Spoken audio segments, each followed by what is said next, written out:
It is Thursday, March 5th, 2026. Welcome back to the Two Witnesses Live.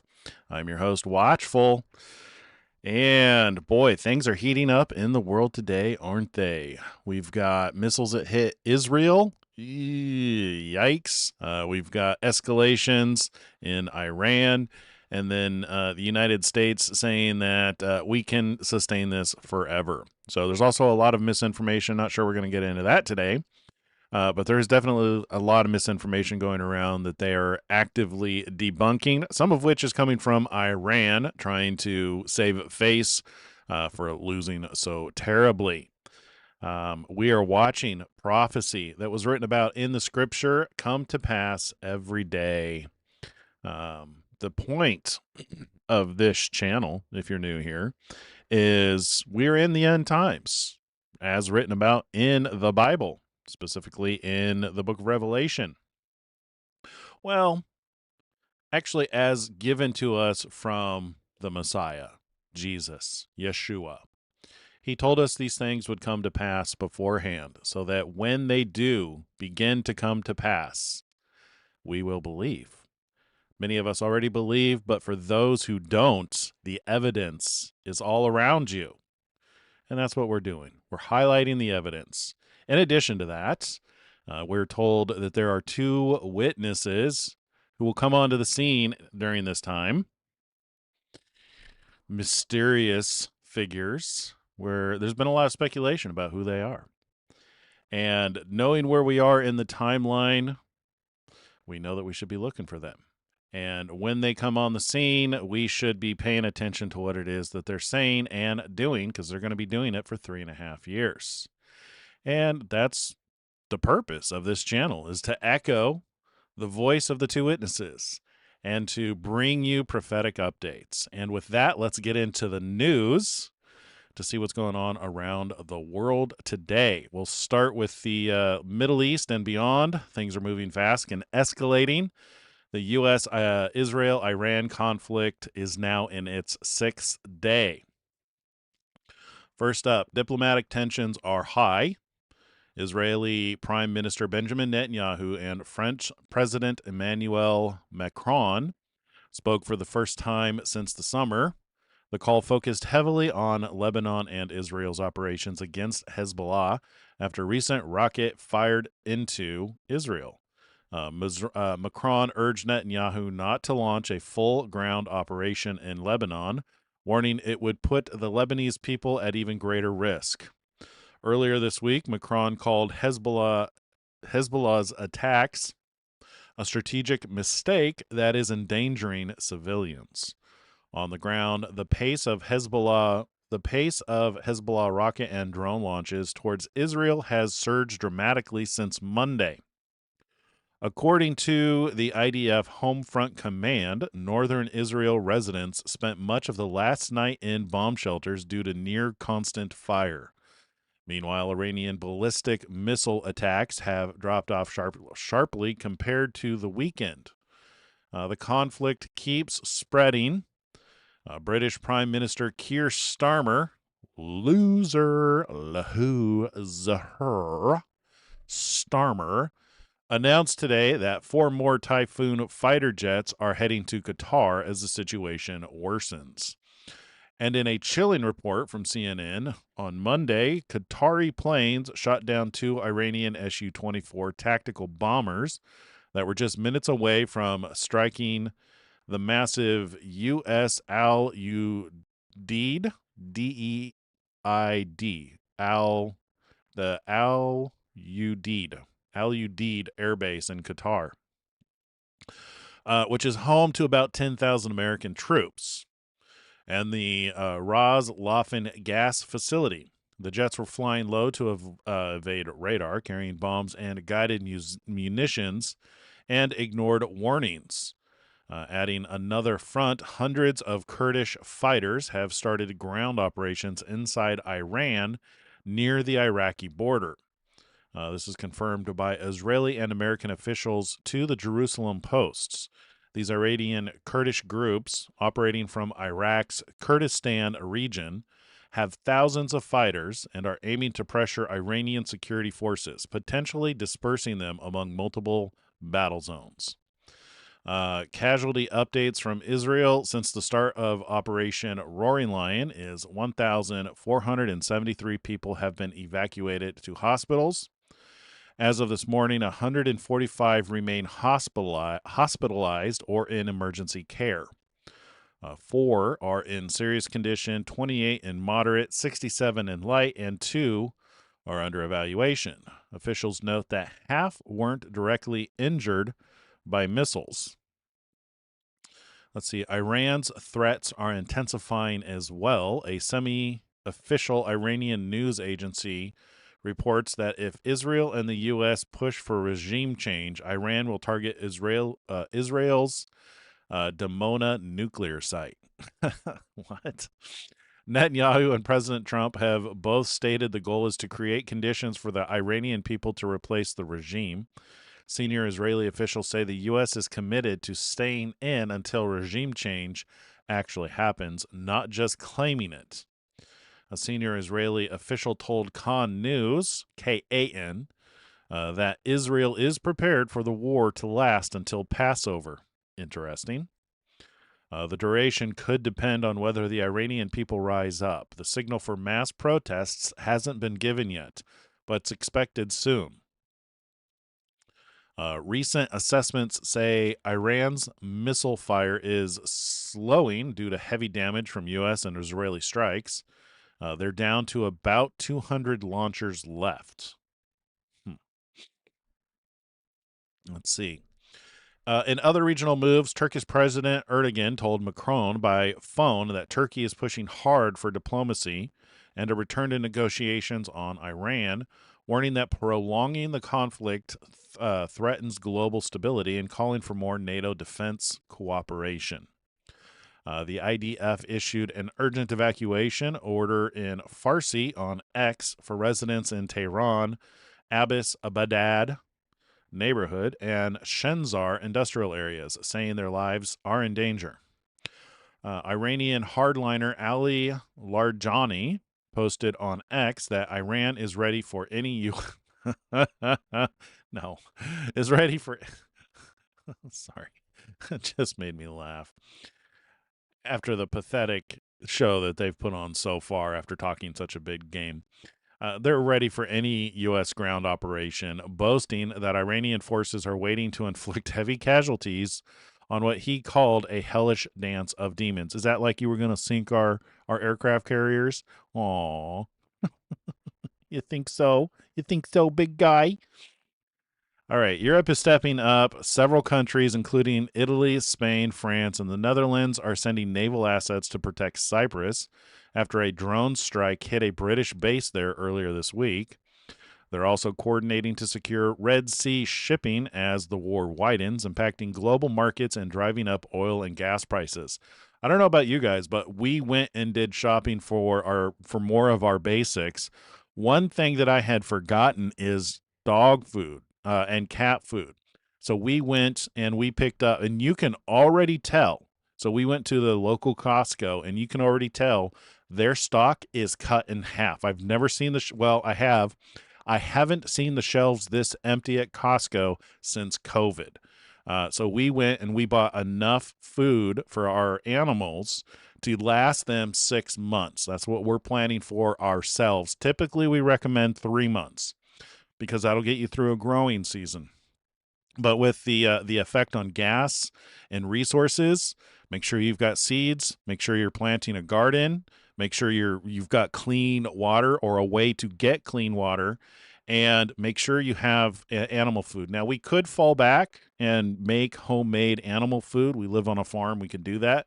It's just so much easier to keep them on the diet that they currently have. It's no fun switching them. Anyway, I wanted to remind you guys of that before you forget, just in case you need to run out and go stock up. It was kind of expensive. I mean, we basically got enough food to last 6 months. We don't have to buy dog food or cat food or bird food or snake food. The snakes we may have to let them go. I don't know. We have a lot of animals. We live on a farm. In case you didn't know that. We actually, I think we're probably down to, I don't know, 400 animals on the property. We used to have thousands. Let's see. The EU and Gulf Cooperation Council issued a joint statement calling for dialogue and diplomacy while affirming the right of Gulf states to defend against Iran, emphasizing civilian protection and preventing nuclear acquisition. On a major development, U.S. Secretary of War Pete Hegseth announced that the IRGC leader allegedly behind the 2024 assassination plots against the then candidate, Trump, has been killed in recent strikes. Israeli media identified him as Ramin Makadam, head of the IRGC Special Operations Division. In the U.S., Senate Republicans blocked a war powers resolution that would have required President Trump to get congressional approval for further actions against Iran. Thank God. Closer to home, I think people are excited that this war has actually happened because we're sick and tired of the terrorist attacks around the world. Closer to home, President Trump announced today he's firing Homeland Security Secretary Kristi Noem, his first cabinet ouster in this term, and wants Senator Markwayne Mullin to replace her. Noem's tenure faced controversies, including intense questioning over a $220 million ad campaign. Trump contradicted her testimony that he approved it, and she's been moved to a new security role instead of a full outright dismissal. Democrats say new leadership won't change their push for immigration restrictions. A tragic loss in Iraq, prominent women's rights activist Yanar Mohammed, who founded the Organization of Women's Freedoms in Iraq and saved thousands from honor killings and violence, was shot dead outside her Baghdad home by gunmen on a motorcycle. Oh, she died from her wounds, and Amnesty International called it a brutal attack on human rights defenders. Australia, let's see. Australia banned the Islamic group Hizbut Tahrir under new hate laws. Supporting or joining it can now mean up to 15 years in prison. Good. Finally Australia. You pushovers. They should have done that a long time ago after those demonstrations in the street after the attack on Bondi Beach. Ugh. So angry over that. Heartbroken over that as well, for the loss of life from that shooting on Bondi Beach just a couple of months ago. And then the Islam demonstrations soon after that. Anyway, moving on. The UK launched an independent review into how schools handle anti-Semitism with recommendations due in autumn 2026, plus millions in funding for training and resources. Quick market update. U.S. stocks rebounded today after days of volatility from the war. The S&P is up 0.8%. The Dow is up 0.6%. NASDAQ is up 1.3%. As oil prices eased a bit to around $81 for Brent. And in other U.S. news, an Indiana school district settled a lawsuit for $650,000 with a Christian music teacher fired for not using preferred pronouns, agreeing to religious accommodation training. What? No. I would never. Agreeing to religious accommodation training. So is that the school agreed to religious accommodation training? Let me read that. An Indiana school district settled a lawsuit for $650,000 with a Christian music teacher fired for not using preferred pronouns, agreeing to... Sounds like maybe the school has to agree to religious accommodation training. That whole pronoun thing is nonsense. I don't care if people want to use pronouns. If you want to call yourself an Apache attack helicopter, by all means, but do not change the laws and force other people to do it. We don't force you to say, yes, sir, yes, ma'am. I used to get my allowance docked because I spent some time in South Carolina, and in the South, they take calling your mother ma'am very seriously. Used to cost me a pretty penny when I didn't call my mother ma'am. ICE in Houston continues arresting illegal immigrants convicted of DWI-related killings after re-entering post-deportation. Finally, lawmakers grilled Minnesota Governor Tim Walz and AG Keith Ellison over alleged billions in federal fraud, including child nutrition and Medicaid funds. And that is the latest. Stay safe out there, guys. We'll keep monitoring that. I'll let you know if there's anything else that is breaking. In the meanwhile, let's move on to our daily Torment report.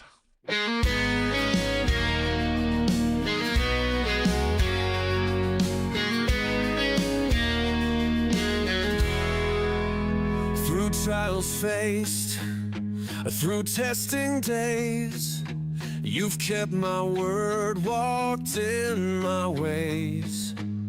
Though strength was small, you held your ground. The door I've opened cannot be bound. They turned away, they closed their eyes, but I have written what none denies. Through fleeting fear and fleeting shame, you stood for truth, upheld my name. Hold fast, your crown is sure. The door I've opened will stand secure. A pillar raised in the temple of my God, forever sealed, forever strong. The strength you've shown, the words you've kept, through every storm, through tears you wept. Though they may mock, though they may strive, the truth you carry keeps hope alive.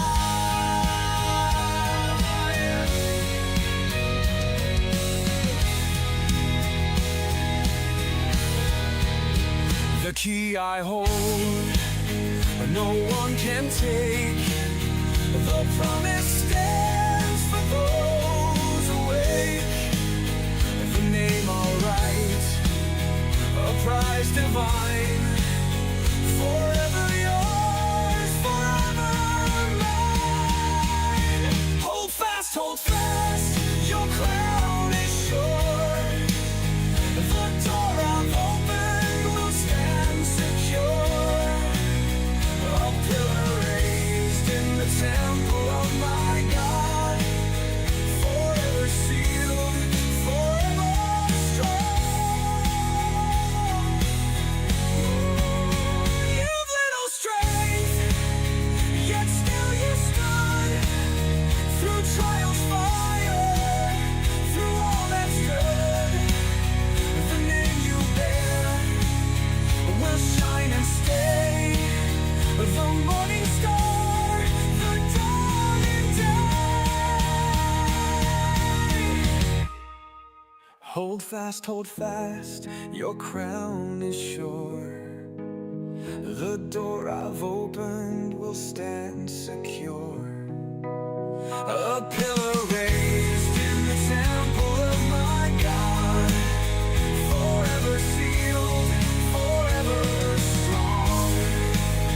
Through love you've shown, you've overcome. The bond's unbroken, the work well done. Hold fast, you're almost there. The light you bear beyond compare.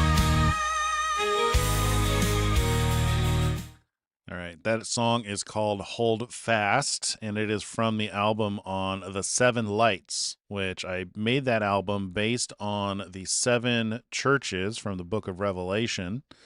And each church in there, there's attributes that Jesus, so he breaks everybody who follows him into seven categories according to the churches. Some of them have good things about them. Well, they all have something positive. Every single one of the churches have something positive. Every single one of the churches have good people in them. However, there are those in those churches who have things to repent from. And 5 of the 7 churches have got some pretty serious issues. and two of the churches have nothing to repent from. Those two churches are part, I believe, of the two witnesses. In Revelation 11, it says these are the two olive trees and the two lampstands. So the two witnesses isn't just two individuals; it's also the churches.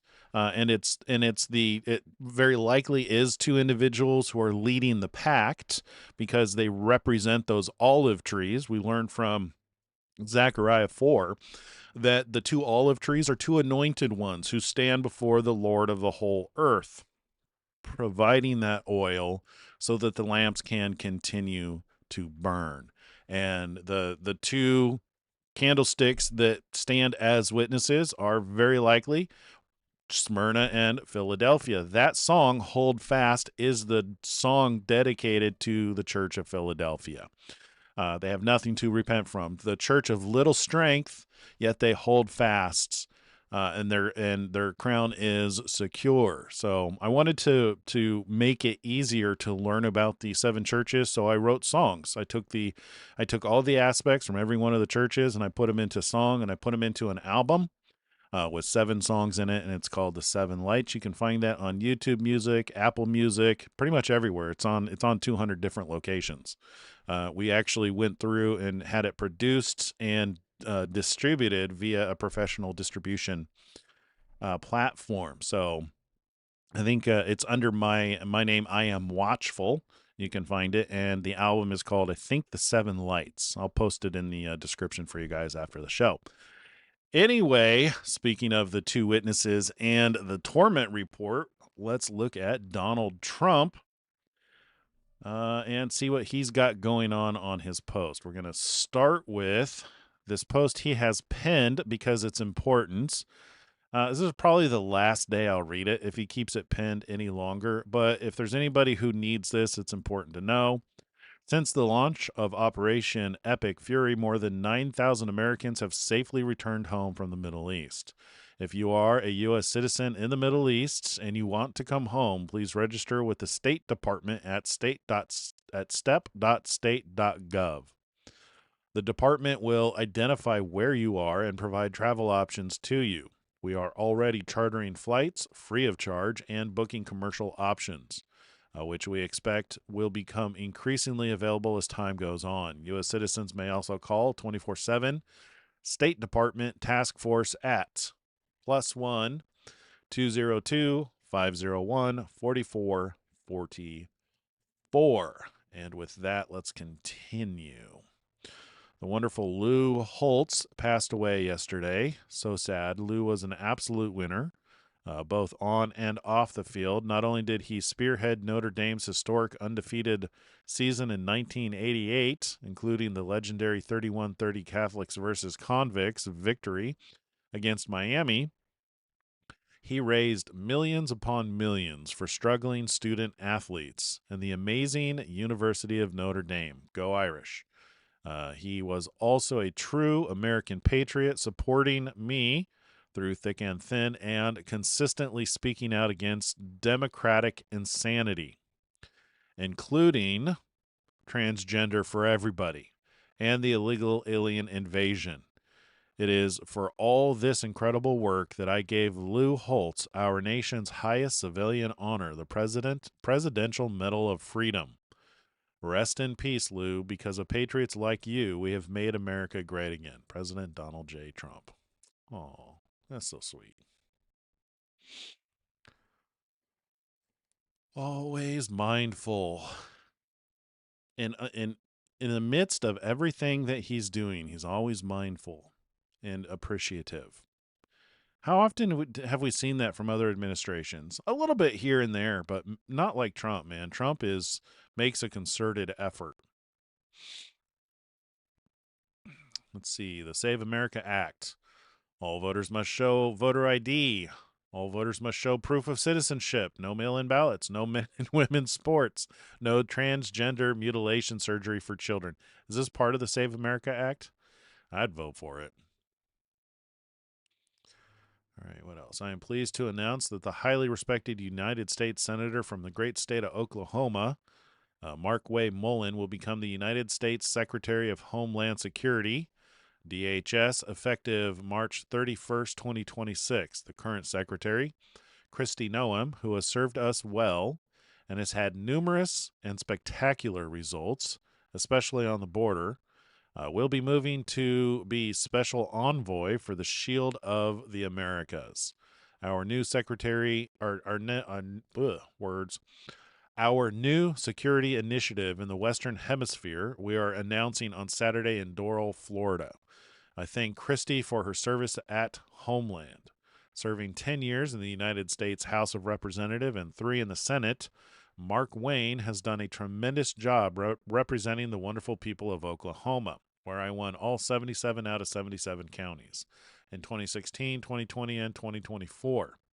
A MAGA warrior and former undefeated professional MMA fighter. Good on him. Markwayne truly gets along well with people and knows the wisdom and courage required to advance our America First agenda. As the only Native American in the Senate, Markwayne is a fantastic advocate. That's funny. I wonder if that's a little dig at what's her face, Pocahontas. Markwayne is a fantastic advocate for our incredible tribal communities.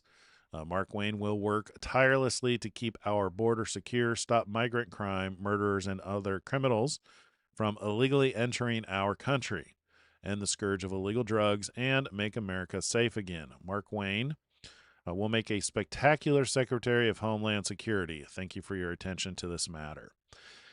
What do you guys think? Do you think Kristi Noem was fired for cause, or do you think this is an advancement to her career? That she was needed so much in this other position that she needed to move and they needed to fill the vacancy. I don't know. Let me know in the comments what you guys think. Let's see. What else do we have on here? Ballroom pictures, or is this the yeah, it's got to be the ballroom pictures. Nice. What do we have here? We all are hearing about tariffs today. Tariffs. And intuitively we say it's a good thing, but some people are saying, well, maybe not. Maybe it's going to trigger a trade war. Why is he raising tariffs on aluminum and steel imports? What's Can you guys going hear that on? all right? Is I've it been a new messing with the golden age volume. for American steel and aluminum?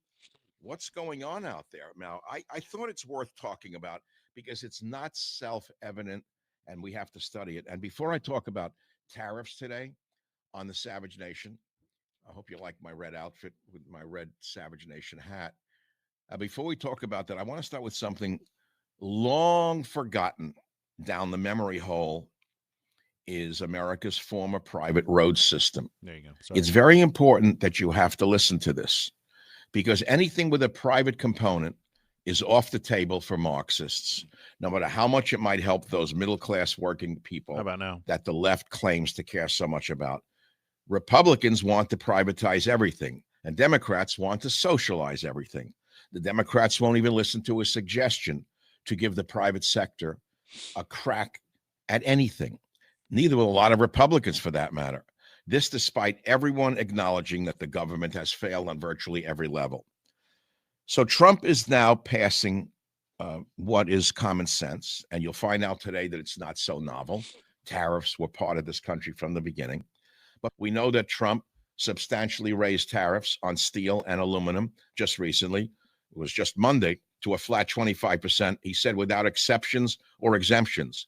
He wants to aid struggling industries in the United States, but it also sparks what?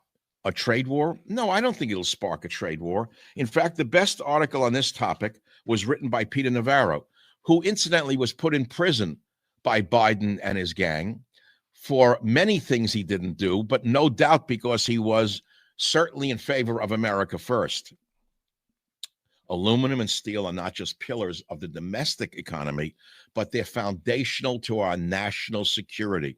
They're very important, and that's why Trump signed proclamations, to restore and strengthen the Section 232 tariffs he boldly implemented in 2018. He's going back to what he did in 2018 all over again. What he wants to do is save the steel industry. Yeah. He wants to save us from what Biden did to us.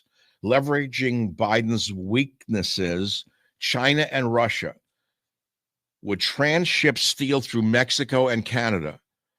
Japan, amidst its declining domestic demand, would target the American market with high-value specialty steel products that undercut U.S. producers. Yep. Canada's government put nearly $1 billion into ArcelorMittal's facilities, and what they did was they transitioned their outdated blast furnaces into modern direct reduced iron electric arc furnaces to create better steel at lower prices. These massive government subsidies in Canada gave Canada's national steel champion an unfair competitive advantage over our own steel companies. I can tell you more about it, including what Mexico did to us under Biden. I can tell you what South Korea did to us under Biden. But you need to know the bottom line. What are tariffs and how do they work and who pays for them? Do you know that domestic steel capacity utilization has dangerously dropped to 74%, well below the sustainable 80% threshold that we need to make sure that we can make enough steel for our military and national defense in general? Definitely. America's aluminum producers have been equally hard hit. Australia has doubled its primary aluminum exports to the U.S., while foreign competitors, including adversaries like China and Russia, aggressively have used transshipment loopholes through Mexico and Canada to evade and circumvent tariffs. That is why Trump acted this week to impose tariffs on steel and aluminum. As imports have surged, domestic aluminum production has fallen by 30%. Listen to this carefully. Smelter utilization rates have dropped to nearly 50%. In June of 2022, who was president then? Biden. In June of 2022, Century Aluminum idled its Hawesville, Kentucky smelter. Alcoa announced the permanent closure of its Washington State Intalco smelter. In March of 2023, while magnitude 7 metals in Missouri curtailed operations at its New Madrid smelter in early 2024, it's one thing after another. The country was dying under Biden, and it all reduced the number of active primary aluminum producers in the U.S. So to strengthen and reinvigorate. So Donald Trump, as a builder, is well aware of steel and the quality of steel, and that it is the backbone. It is legitimately part of the backbone of the American culture. So while this may seem like something that's not actually important, it's one of those foundational things that's easy to miss. That without steel, without our own steel production, we can't maintain our military. We can't maintain domestic product. We can't build cars. We can't build things. We have to depend on other countries. So by bringing the steel manufacturing and smelting and processing back to the United States, not only does it maintain our independence and keep us strong, but it also reduces costs, and there's a million benefits to it. So it is important. This is something Trump's actually I haven't heard him talk about it in a while. This was a good reminder of it, but he used to talk about building buildings using cheap Chinese steel, and those buildings don't last as long. They've had to demolish those buildings, way before their time was up. And has talked about wanting better, higher quality steel. So, I don't think it's any coincidence that he's also doing this during, the start of a war, because we're going to need steel to continue to build, military assets. Our pillar steel and aluminum industries. President Trump has reinstated the across-the-board 25% tariff on steel imports and raised the aluminum tariff from 10% to 25%, while eliminating all countries. What I'd like to hear him talk about is the oil refinery, because I still think we're way too dependent on oil shipments. I believe we have plenty of oil, but it's the refining of it and the processing of it that we lack. I'd like to actually hear what Trump has to say about that and what his plan is. Because my understanding is it takes a very long time to build the refinery plants. And in some cases, it's quicker to build to build new ones than it is to reopen old ones. That's just based on stuff I'd heard a couple of years ago. I may have my information wrong, so don't quote me on that stuff. Specific exemptions and alternative agreements. You got to hear about China and Russia, because they and other foreign nations, including some you never heard of, were using Canada and Mexico as transshipment hubs. The Trump 2.0 tariffs are going to ensure that all imports, regardless of their processing location, are going to be subject to tariffs through the use of North American melt and pour and smelt and cast standards for steel and aluminum, respectively. I think you've got the picture. Trump is 100% right, okay? The Trump 2.0 tariffs crack down on the shell game of using derivative products to evade tariffs. Countries like China, Russia, and others now ship semi-finished steel or aluminum into Mexico, into Canada, or the EU, where it is lightly processed, and then they get around it. Now, here's the kicker. Before I go on this topic, you're not going to believe this. You ready for this one? Corrupt Ukraine, which can't account for $100 billion of tax dollars, sends semi-finished steel to be processed in Poland, where it is exported as a derivative product to the United States, thereby avoiding Section 232 tariffs and anti-dumping duties. That's your friend Zelensky. That's what's another subtext of this whole story that's going on. So you got to understand, the U.S. Customs and Border Protection will make sure there is nowhere to run and nowhere to hide for the tariff evaders. We're going to be stronger and we're going to be wealthier thanks to Donald Trump. Yep. And it's all going to be part of the backbone that's eventually going to be turned over to the image of the beast, which is an AI supercomputer that's going to use it to build a military of robots. iRobot's going to come to life. I don't know. Just kidding. Or not. Could be. Donald Trump, even as we have progressed technologically, immigration policy has eroded those gains and living conditions for many. I will permanently pause migration from all third world countries to allow the U.S. system to fully recover. Terminate all of the millions of Biden's illegal admissions, including those signed by Sleepy Joe Biden's auto pen, and remove anyone who is not a net asset to the United States or is incapable of loving our country. Fair enough. End all federal benefits and subsidies to non-citizens of our countries, denaturalize migrants who undermine domestic tranquility, and deport any foreign national who is a public charge, security risk, and non-compatible with Western civilization. Praise God. These goals will not be pursued with the aim of achieving a major reduction in illegal and disruptive populations, including those admitted through an unauthorized and illegal auto pen approval process. Only reverse migration can fully cure the situation. Other than that, happy Thanksgiving to all. Oh, this was an old one. Except those that hate, steal, murder, and destroy everything that America stands for. You won't be here long. So why'd this get reposted? Anything short of this in America is doomed. Thank God for President Trump. That's from James Woods. Gotta love James Woods.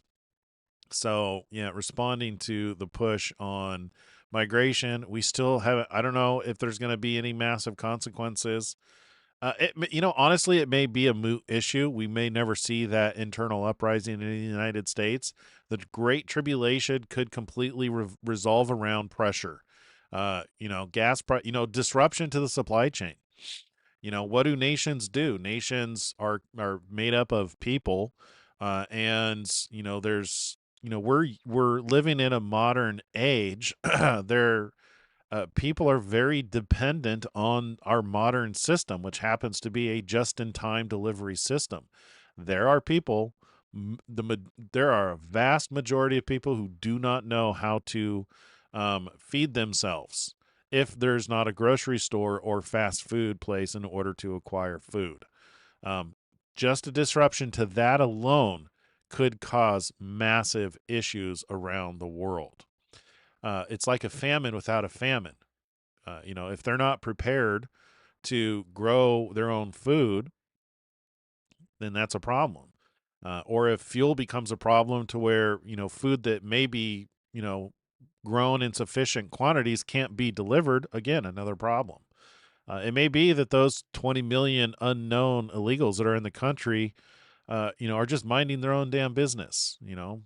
Maybe not all of them are murderers and rapists and child abusers and pedophiles and, filth that needs to be eliminated and eviscerated and removed from our country. It could just be that the Great Tribulation is a pressure cooker, which is really going to test, those of us who are prepared. We've prepared ourselves in order to help those around us, and we're in an area that I know is likewise capable of helping those around us. One of the reasons we have solar and electric vehicles. We prepared for the Great Tribulation almost 7 years ago. 2019 is when I went crazy and just completely prepared for the Great Tribulation. Nothing may come of it. It is possible. Jesus did say, pray to escape these things. So that could mean that, if you get enough of a heads up and you prepare for it, then it's a non-issue for you. Also, the Church of Philadelphia is told that they'll be kept from the trials that are coming on the whole earth. I don't know exactly who the Church of Philadelphia is, whether it's people spread throughout different areas or if it's, a grouping. Could the United States in its entirety be the Church of Philadelphia? I don't know. I guess we're going to find out. Every day that goes by, we learn something new prophetically about the end times and what was written about. So as it stands right now, it seems like supply chain issues are going to be our biggest problem. We already see that creeping up. Going to the store last night and seeing it half empty, it was like very reminiscent of COVID. It was very much COVID 2.0. So stay tuned and pay attention. Keep your head on a swivel. That's the best I got right now. All right. From Mark Paoletta, 3 great Americans, Justice Clarence Thomas, President Donald Trump, and First Lady Melania Trump at the Daytona 500 in 1999.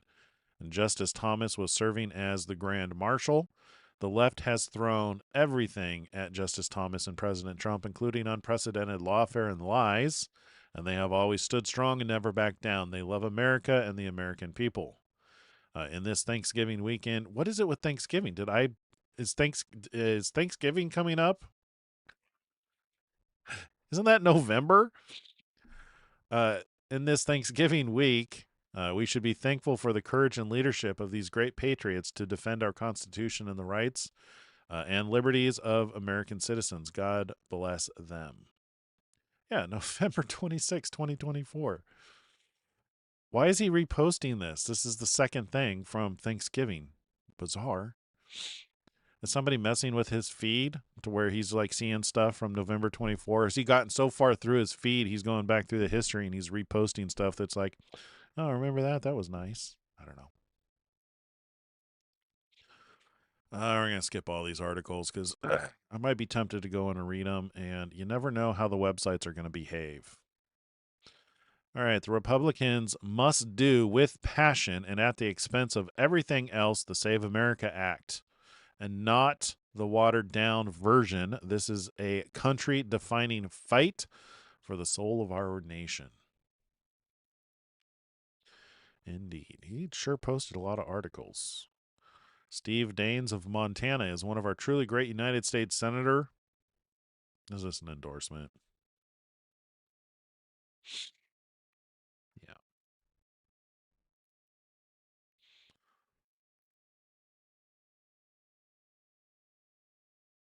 Yeah.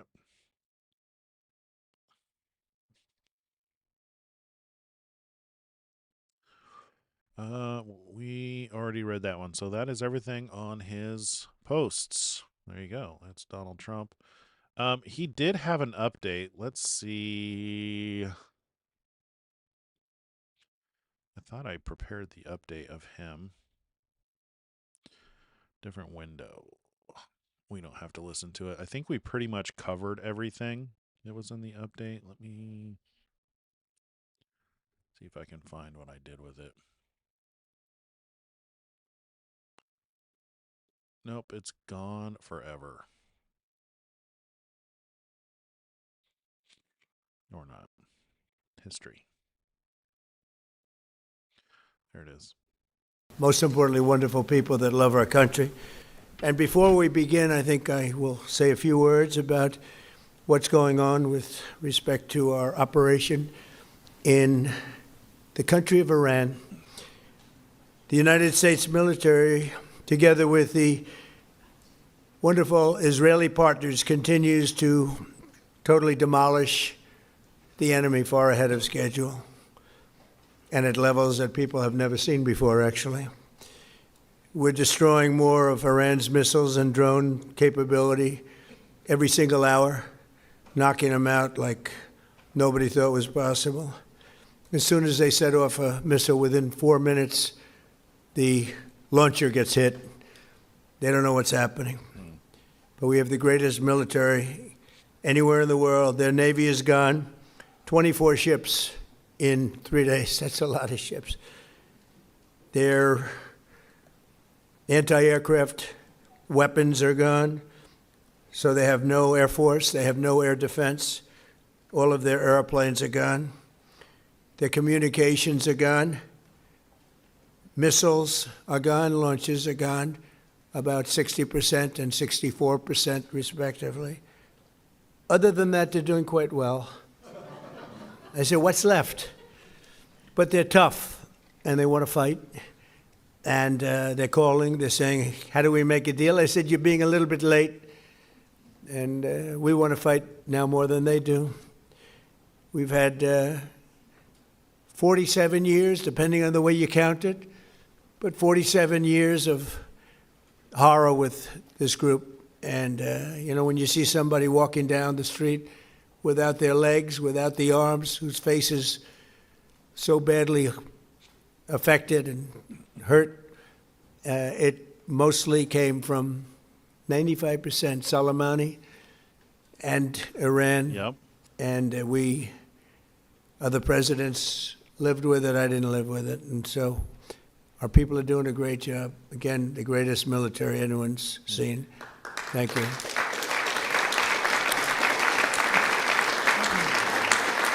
Thank you very much. And yesterday, my administration announced decisive action to help keep down the oil prices, including offering political risk insurance for tankers So he's still saying they're doing transiting that. into the Gulf. That's good. As you know, pretty dangerous territory. Further action to reduce pressure on oil is imminent, and the oil seems to have pretty much stabilized. We had it very low, but I had to take this little detour if it's okay with everybody. Scott, it's okay with you? Scott's the one who has to put up with it. He said, you have to do this now? I said, I have to do it, Scott, right?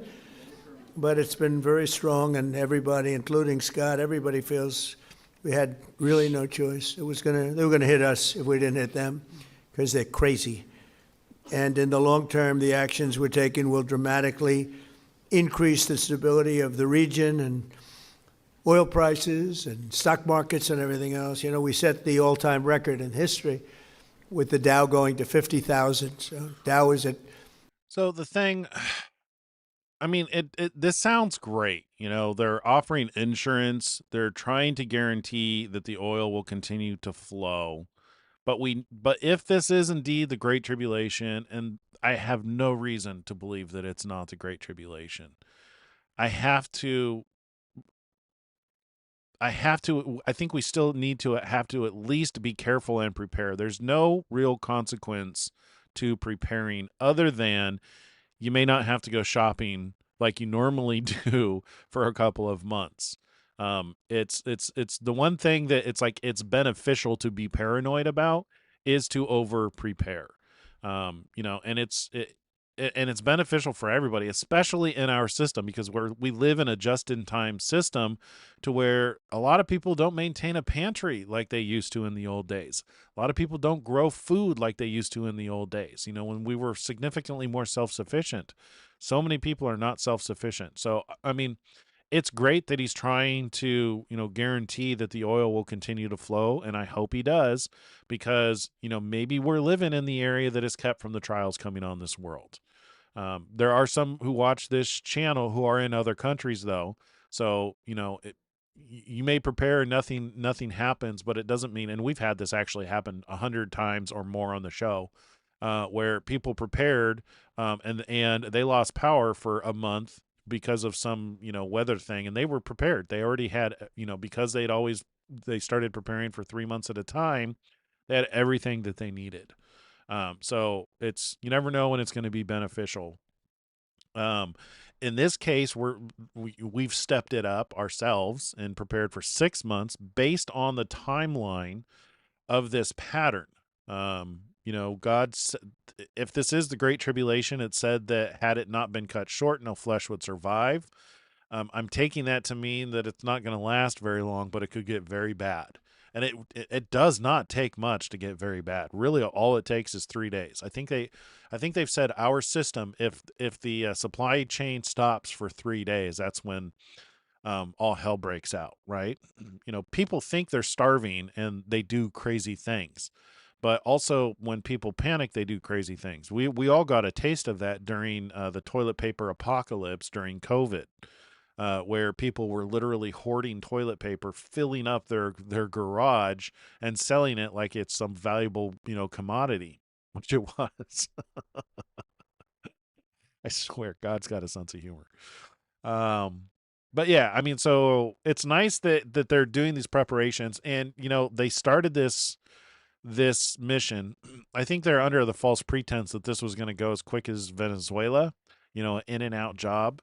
It seems as though they had that same mentality, but you have to remember, the Ayatollah has been preparing for this day for 50 years, 30, 40 years, probably more realistic.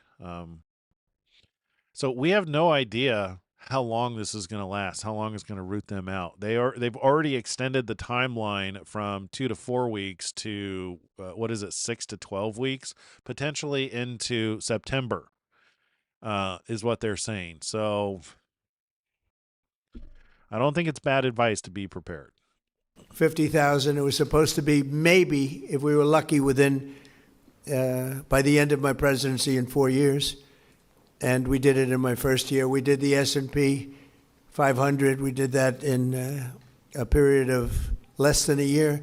And that was even tougher than the Dow, they said, so it wasn't going to happen. I think we can probably end that here and move on to our boy Elon Musk. Here we go. All right. Still has the same pinned post since March. Expanding to the stars avoids the risk of mouse utopian behavioral sink. Let's see. Creator subscriptions 2.0. Now easy tools to help creators earn more and grow faster. I need to take better advantage of X.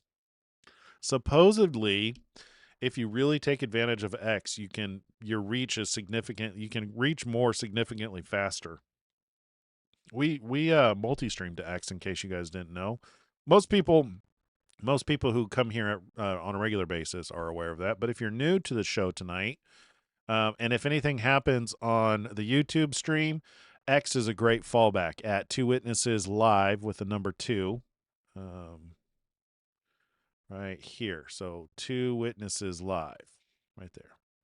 That's how you'd get back to there. And you can find us live streaming right there. This is, I'm recommending this as a fallback to where to find the video if something happens to YouTube, because I don't think they run commercials during this particular feed.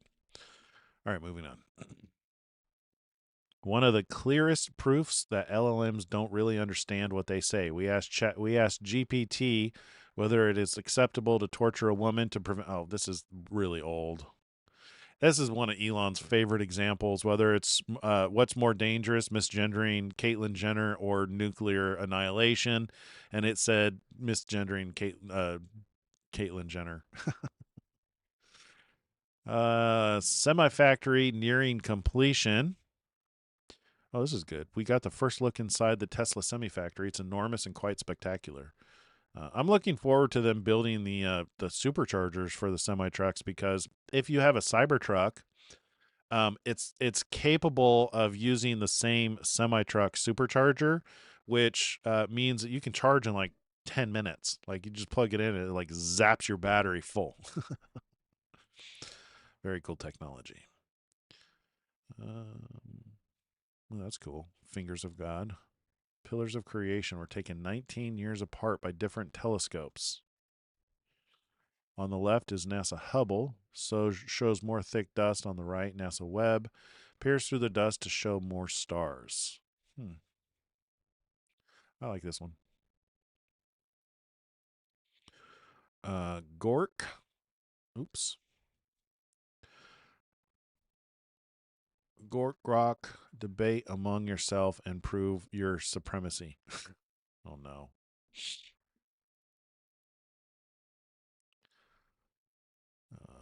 Did you know that you can use both Grok and Gork for fact checking on X? Grok gives a solid answer and Gork the funny version. I did not know you could do that. Yeah, that's true. Activate that 420 button switch to expert mode and then let the agent squad cook for you. They're basically Grok having an identity crisis, but it slaps on hard questions. Don't tell the main Grok I said that, though.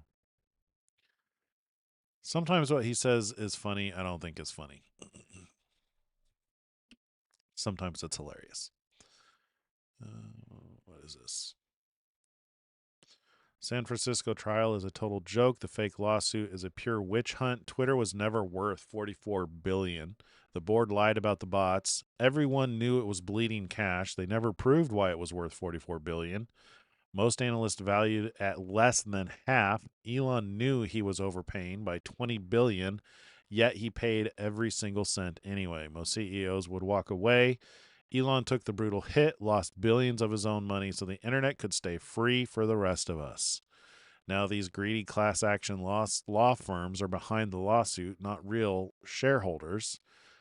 They fake their representation of the people. They sue solely to enrich themselves, pocketing 30 to 40%, sometimes de facto 90% when they can't find class members. Unclaimed funds often just fuel more lawsuits. Their whole operation is a massive loophole racket. They don't care about the people. They smell profit. Elon is the most transparent CEO in tech. What I think privately is what I say publicly. He's not a market manipulator. He's a victim of his own principles. The only CEO brave enough to overpay to protect free speech. Indeed. I have made more money on X than from any other channel. I built my entire consulting business off my X audience. Really? I mean, I guess that's good to know if we ever need to like make money again. I mean, I have a day job. It's one of the reasons why you pretty much get the off the cuff version of me. I very rarely have time to prepare. Matter of fact, I really wanted to do research today on Armageddon, but I just didn't have a chance. I've been working on just working on my day job most of the day. So if I ever have to make money, I keep hearing that X is the platform to use. Not only do you get a better reach, but you get paid more. Okay, cool. Unclaimed class action funds per settlement agreement and court practice often. Okay, I don't really care about that. Okie doke.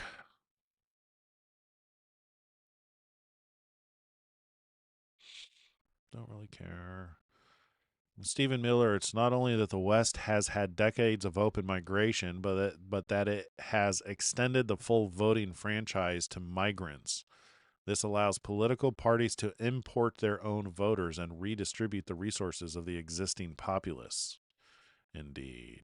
If you just press the Grok icon on any X post, and we'll analyze it for you, and research it as much as you want. So you can basically have just by tapping the Grok icon, you can assess whether that post is the truth, the whole truth, or nothing but the truth, or whether there's something supplemental you need to be explained.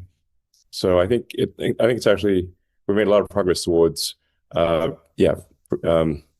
freedom of speech and people being able to tell whether something is false or not false. Propaganda the recent update to Grok is actually, I think, very good at piercing through propaganda. And then we used that latest version of Grok to create Grokopedia. It's not just, I think, more neutral and more accurate than Wikipedia, but it actually has a lot more information than a Wikipedia page. If you just press the I'll have to try some of my questions to see if it's still returning what's popular versus what's true. And a real good test, if you want to test this is the test I do with Grok, is ask it about the Antichrist. Because the popular opinion about the Antichrist is not what's actually written. And you can sit there and dig into it and finally get Grok to admit, oh, yeah, you're right, this is what's actually written. But that's my go-to test is tell me who the Antichrist is.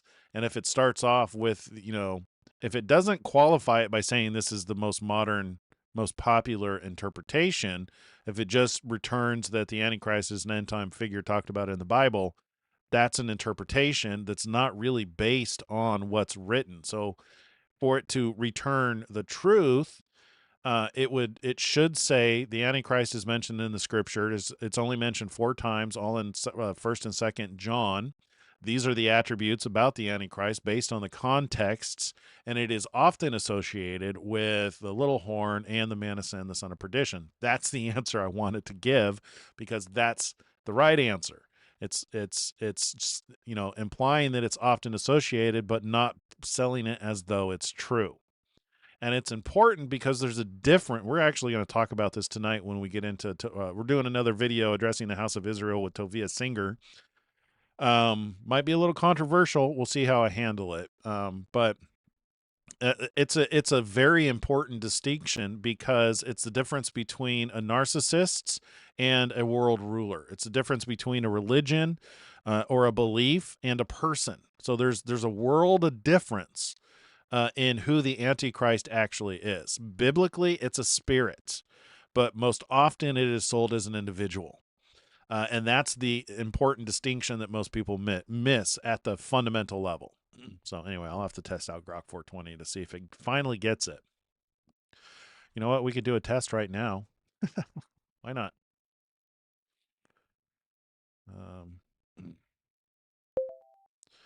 Tell me who the Antichrist is. All right, let me cut straight to the... Nobody knows who the Antichrist is. Not yet, anyway. Scripture doesn't name him. It gives clues, big ones. Nope. I can already tell you that's the wrong answer. See what I mean? All right, moving on. Let's see. Framing matters. Oh. Lion documentary, antelope documentary. So in this one, he's excited. He's excited for the lion. He's going to get him a food, get him some dinner. And then this one, it's an antelope documentary. Oh no, focusing on the antelope. He's going to die. That lion's going to kill the poor antelope. That's a really good meme. Really good. Yeah, I mean, framing does really matter.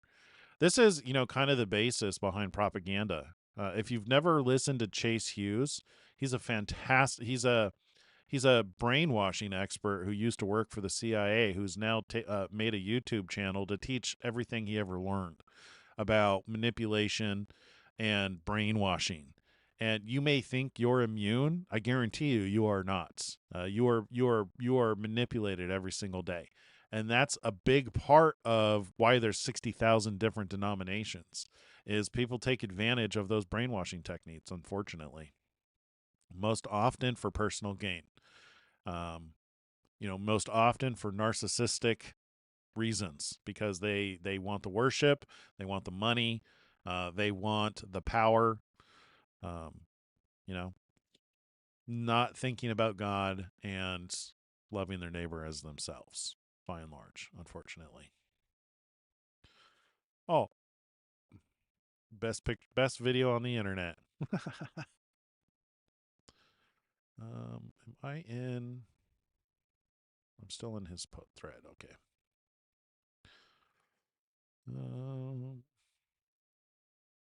Yeah. Jerry says, my problem with Grok is I have to constantly correct it about whether mainstream popular opinion is true or not. Yeah. Yeah, it's still definitely got issues. It is 1,000 times better than ChatGPT though. I'll give it that, but it's still got massive issues, which is what really concerns me for the image of the beast. When they give breath life to the image of the beast, which I don't think it's going to be Grok. I really don't. I think it's going to be Starlink. Not Starlink, Stargate. Those names are so close together, I always mix them up. But Donald Trump set up Project Stargate, which is to build artificial intelligence for the government. That is, to me, the most likely candidate for the image of the beast, because an image of the beast, you got to remember, is government. This is another thing that people get wrong, is their heads are so full of these end time narratives that they're bedtime stories that aren't even true. You might as well be watching Disney and thinking that Woody and Buzz Lightyear are real, or Santa Claus is real, because that's basically the same thing that most churches teach and have been teaching about the end times. But people think that I just completely forgot my train of thought. My rant. Where was I going with that? I was reading your post. My problem with Grok is I have to constantly correct it about mainstream, whether it's true or not, and have to tell it giving children gender care and destroy them. I am constantly having to correct Grok on giving biased news and unbiased news, facts versus, yeah. He's using open source. Oh, I was talking about Project Stargate. And yeah, so one of the problems with these fake narratives in regards to the Antichrist and the end time is people often think the beast is the Antichrist, when beast is defined most often as a government, and that's what actually fits in Revelation 13, is that the beast is a governmental system, and that the image of the beast would be a system of governments, which that's where you would fit artificial intelligence or computers. And then giving it breath life would be giving it its own self-direction, giving it a form of a soul and the ability to act. As part of its first mission of action is to enforce the mark of the beast, which, when you look at the responses that these data models, even Grok is guilty of this, is even though they work so hard to make it maximally truth seeking, it still returns what's the most probable, not the most accurate. And the fact, the people on the board for Project Stargate is what's most concerning. Bill Gates, Sam Altman, like the worst of the worst. Like, oh yeah, these guys are definitely going to build the image of the beast and give it breath life, and it's going to rule us all. Like, highly likely. All right, moving on. Michael Boswell, for the past few months, we've been quietly building a standalone XChat app for iOS. Today, we're opening it to the first 1,000 users on test flight. Get your friends to join X. The Four Horsemen of Abundance. Grok, X, Tesla, and SpaceX. Is this their new, is that the new SpaceX XAI logo? The Four Horsemen of Abundance. The X app widget. Okay, I really don't care about this stuff. Just tell me something. A young Elon Musk predicting the impact he wants to leave on the world. Oh, here, it's a video. What is your hope in terms of the impact you will leave on culture? I think what I'd like to do is help solve some important problems. So I think in a small way, help build the internet, and then with respect to the global warming problem, the transition away from oil and other hydrocarbons to something which is clean and sustainable, I hope to have an impact there. And then with respect to space, the long-term ultimate objective, the holy grail, is to help make life multiplanetary. That's really what we'd like to do. Well, one thing for sure is he knows how to set a goal and stick to it. All right. Damon Johnson just set someone on fire in New York while on parole. 131 prior arrests. And what do you want to bet they're probably going to release him back on the street again? Because that's the world we live in right now. We're in the days of Noah. I don't know if we're going to listen to this whole thing. It's great to be here with so many entrepreneurs, operators, investors, and policymakers who are helping us build the next golden age of space exploration. I love being around the people who not only look up and imagine what is possible, but possess the experiences and the will to bring. See what he has. I'm just going to read this. I don't really want to listen to him. Building endurance. Let's see. Yesterday, I had the privilege of speaking at the A16Z American Dynamism Summit with the builder, operators, and investors helping shape the next era of exploration. NASA has a clear mandate under President Trump's national space policy: return American astronauts to the moon by the end of 2028. Build an enduring presence there and ensure American leadership in the most important strategic domain. Achieving that requires focused and disciplined execution. In the weeks ahead, the Artemis II crew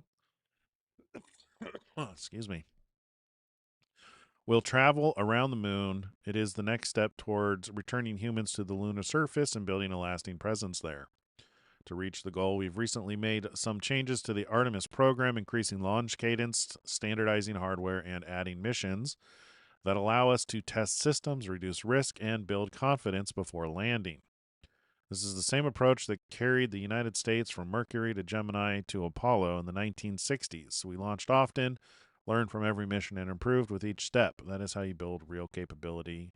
Why are they starting from the ground up? Why don't they just work with SpaceX? Yesterday, I also announced NASA's Force, a new initiative with US OPM to bring exceptional engineering and technical talent into NASA. They should just be contracting with SpaceX. Why? I don't understand.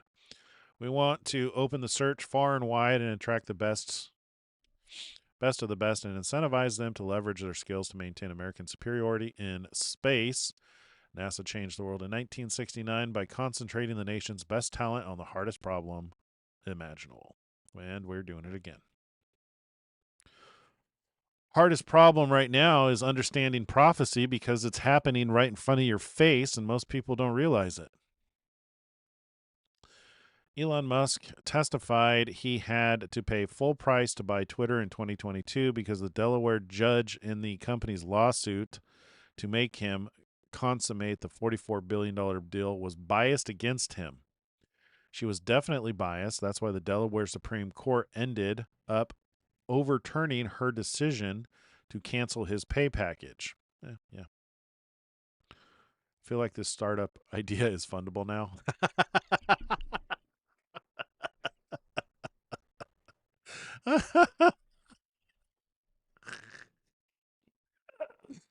That's funny. That's really funny. Given everything that's going on in the world today, why not?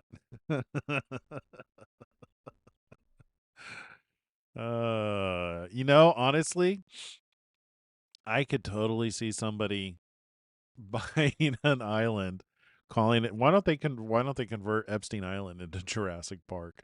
It's the place of nightmares anyway, right?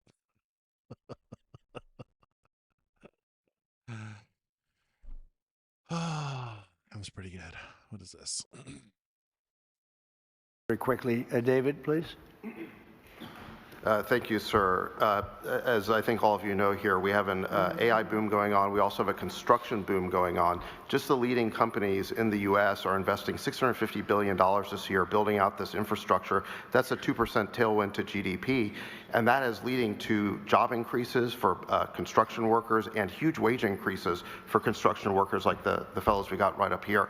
So this is a very important boom to sustain, and thanks to your leadership, Mr. President, we're doing that, and we're protecting residential ratepayers, making sure that their electricity prices will not go up. That's the combination we need.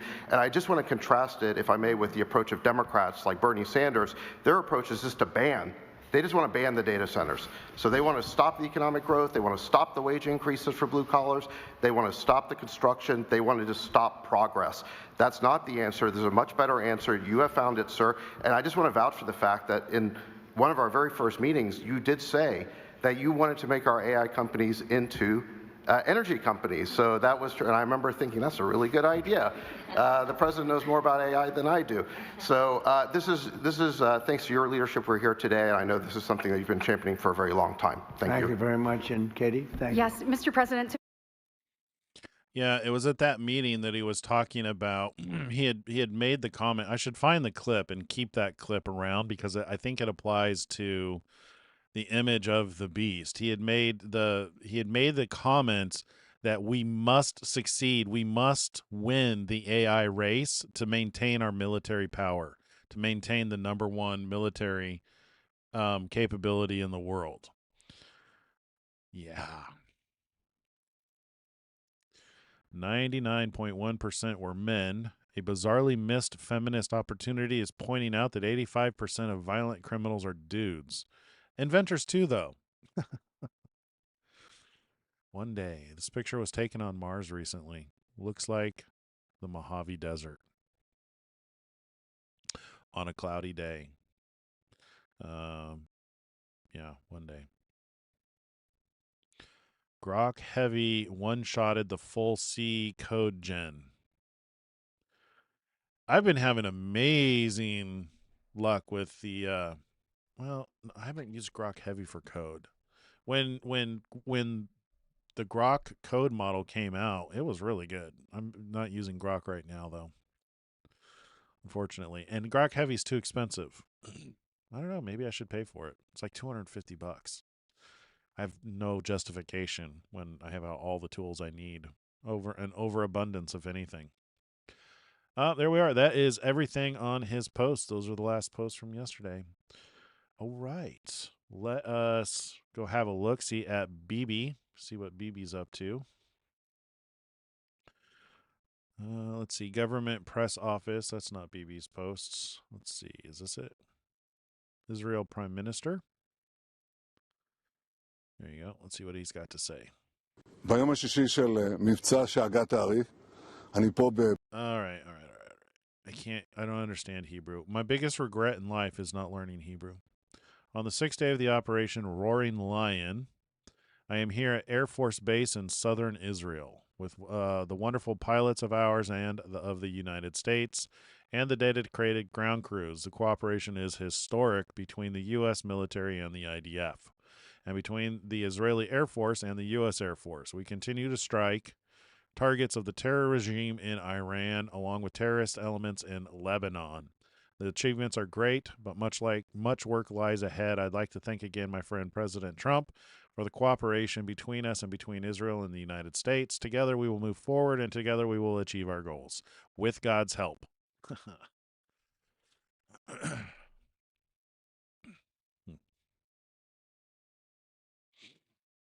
7 hours ago, Prime Minister Benjamin Netanyahu visited an Air Force base in southern Israel today. Cool.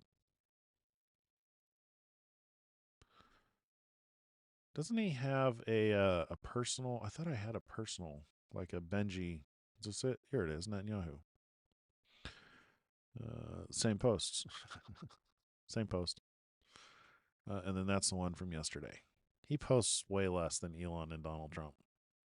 But I think it's worth probably popping in on here just to see what happens. I mean, just in case I am wrong about Donald or Elon, might as well have a backup, right? He's our backup witness. Maybe we should do like a witness candidates in case you guys have better candidates for than Donald Trump and Elon Musk.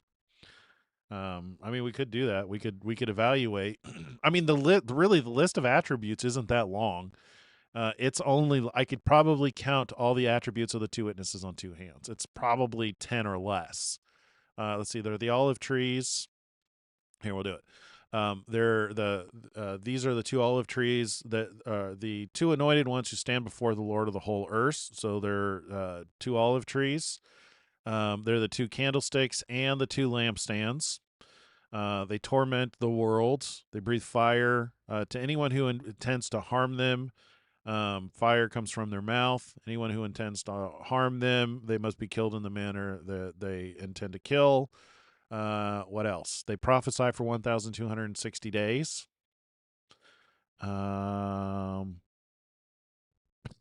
I mean, that's pretty much it. They have control over the weather. These have control over the rain, and to turn the water to blood. That's 9, which I think is the ability to cause war and stop lies. So basically, they can confront truth and basically do what Trump is doing right now. The ability to turn water to blood, because water represents people. And turning it to blood is extinguishing their life. So I don't know. There's probably a couple more. We could do a show on the 2 witnesses sometime and go through and read that and list it out. But we could, make a little quickie card on, what the attributes of the 2 witnesses are, and then we can, if there's any other candidates, we could run them through the system of the checks and balances system. We'll do that on a different day. All right, let's do this. Nope, wrong one. Awake, awake, O Zion, arise. Shake off the dust, lift your eyes. The chains that bound you are broken at last. Your time of sorrow is now in the past. From darkness to light, you call me to shine your glory. Told also All right. that So we're doing another Tobias Singer video. My goal is to get his attention. We're going to try and get him on the show. He goes on shows quite often. I've tried contacting him. I've left several messages at Outreach Jerusalem. And, but in the meantime, the objective here is to respond to his videos because he is well read in the New Testament. He takes calls from Christians and answers in very Jewish responses, which I don't agree with everything in Judaism. Obviously, they are missing some things, just as Christians are missing some things. We're on the same page. We're going through the same prophecies. We're looking for the Messiah at the same point in time, and yet we're missing each other. And I think he is a key player at reaching the Jews, because his life's mission is to bring Jews home. Jews who have left Judaism, he wants to bring them back home. And I honestly believe that he is so close to realizing that Jesus is the Messiah that once he really realizes it, that he'll be a fantastic voice to Jews. And then that, he's almost like he's almost like a linchpin. He could be a linchpin to where once he realizes that Jesus is the Messiah. Now, his objective with Jesus being the Messiah is valid. And this is where Christians need to learn. And, I want to start with something before we listen to his video. Here's 2 verses so we'll start with the scariest verse we'll start with the scariest verse in the Bible. Matthew 7:22.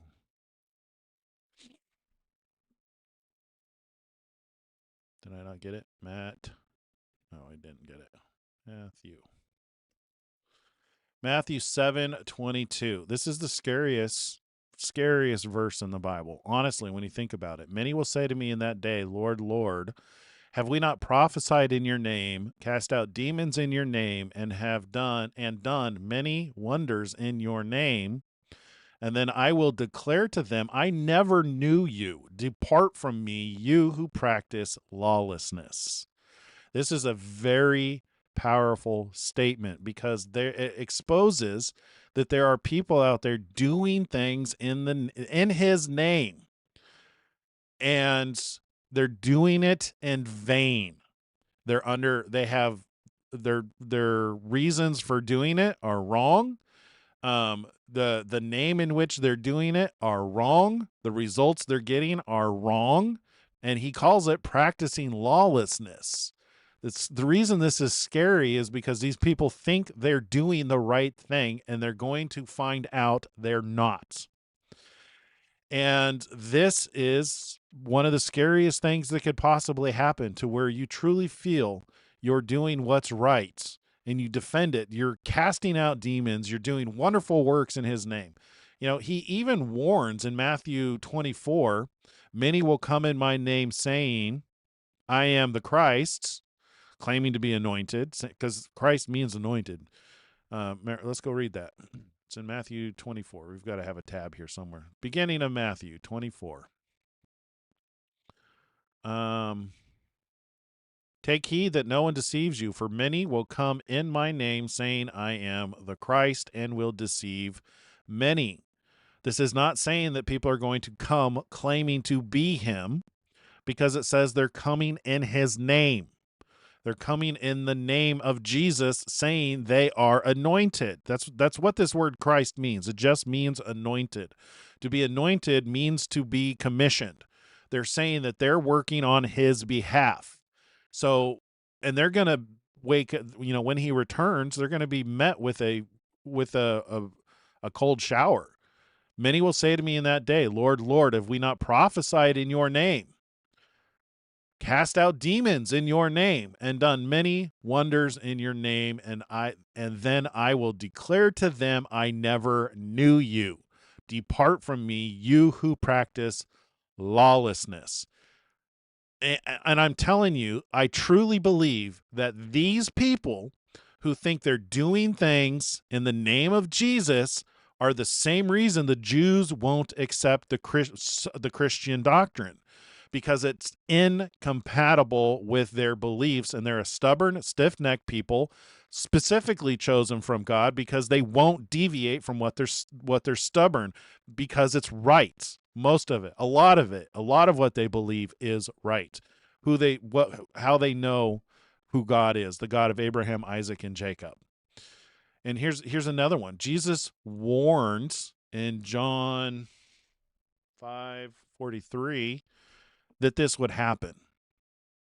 You do not have the love of God in you. I have come in my Father's name, and you do not receive me.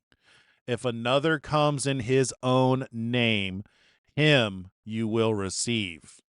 How can you believe who receive honor from one another and do not seek the honor that comes from the only God?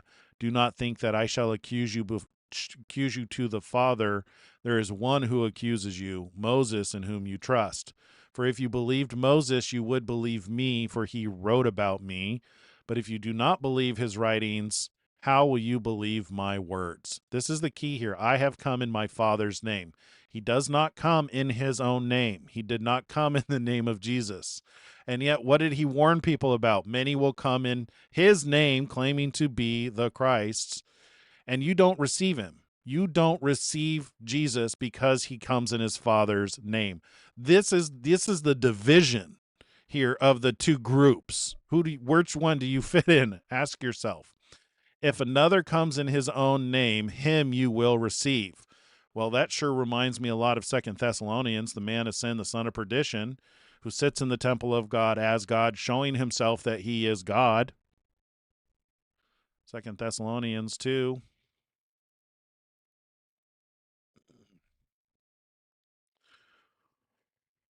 Let no one deceive you. That sure is a theme with this subject. No one deceive you by any means, for that day will not come unless the falling away comes first. And the man of sin is revealed, the son of perdition, who opposes and exalts himself above all that is called God, or that is worshipped, so that he sits as God in the temple of God, showing himself that he is God. So this sounds like someone coming in their own name, which is what Jesus warned about, following somebody coming in their own name, saying they're the ones who sent themselves to represent themselves. This is the epitome of narcissism. Lucifer, how art thou fallen from heaven, O Lucifer, son of the morning, elevating yourself above the throne of God. People do this. And it reflects in their religion. It reflects in their belief.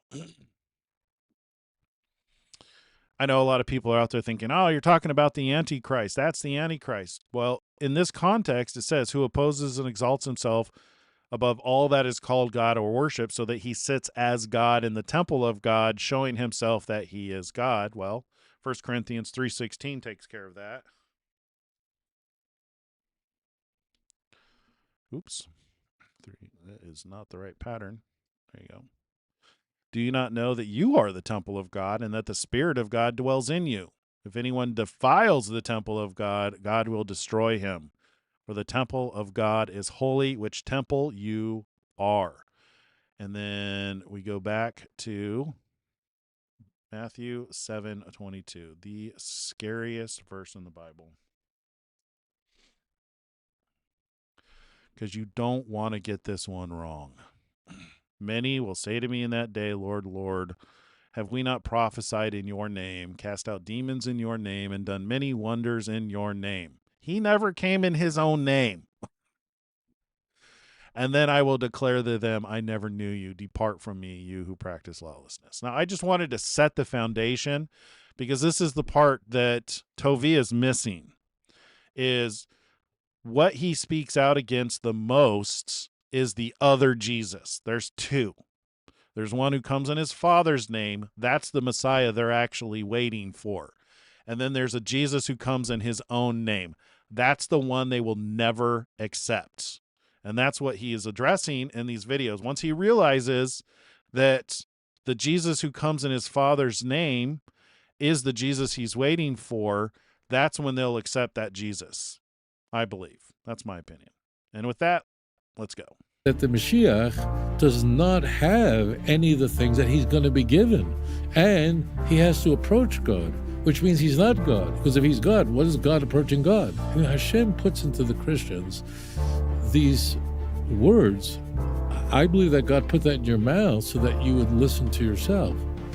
Daniel 7:13-14, which may be the most quoted passage in the Christian Bible, totally proves that Mashiach can't be divine and isn't divine, but rather God. And so I'm going to explain to you the other objectives that he has, because he lays out what the qualifications, the attributes of the Messiah, and how Jesus actually fits those. He just doesn't realize it. God gives him these things. I mean, this is so transparent. Like, just look at the text yourself. Born of virgin? No, he's Son of Man.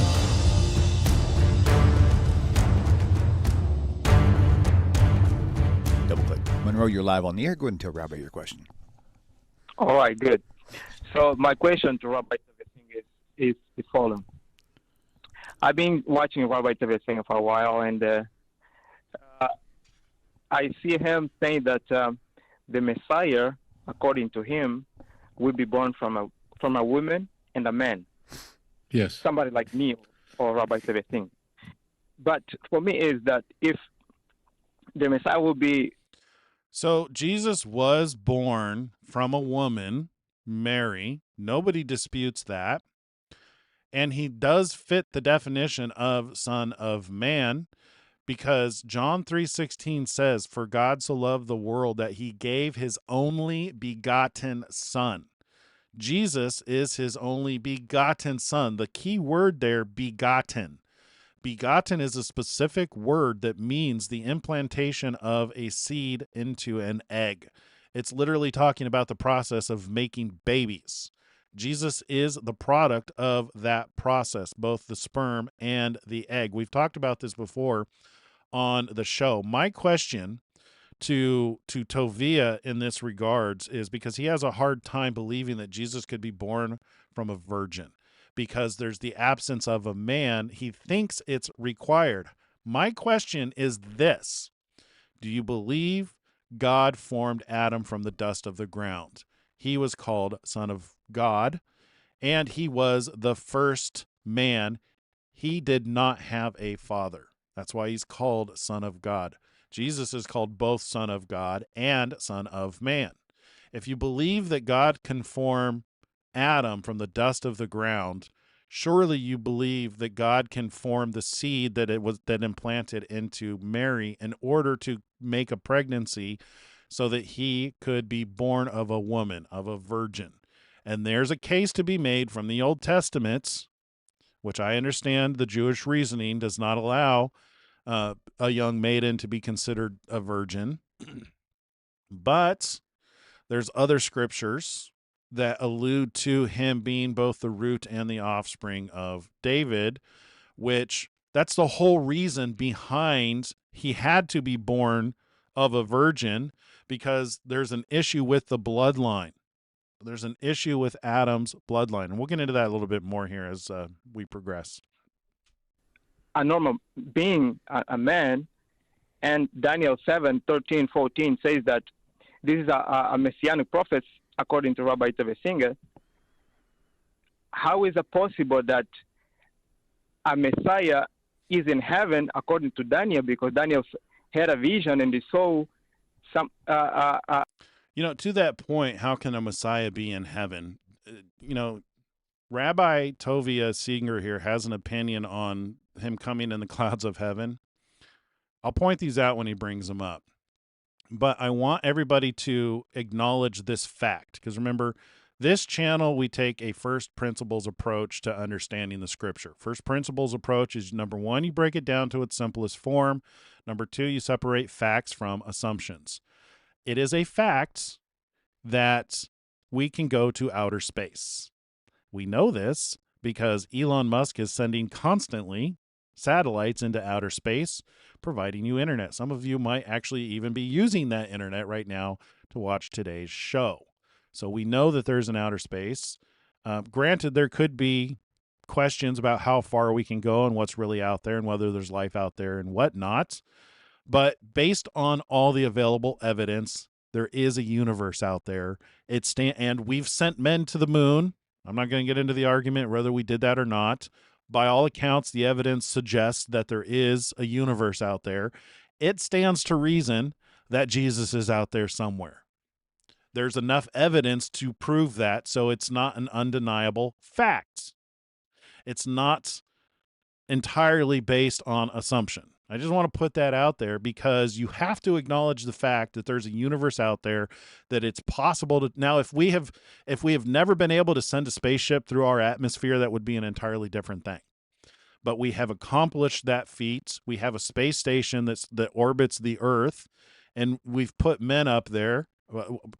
Christopher and I have talked to him. He talks to him on his ham radio all the time. There's people up there. It is possible to be off planets. That's a whole fun other subject about, Jesus and higher technology.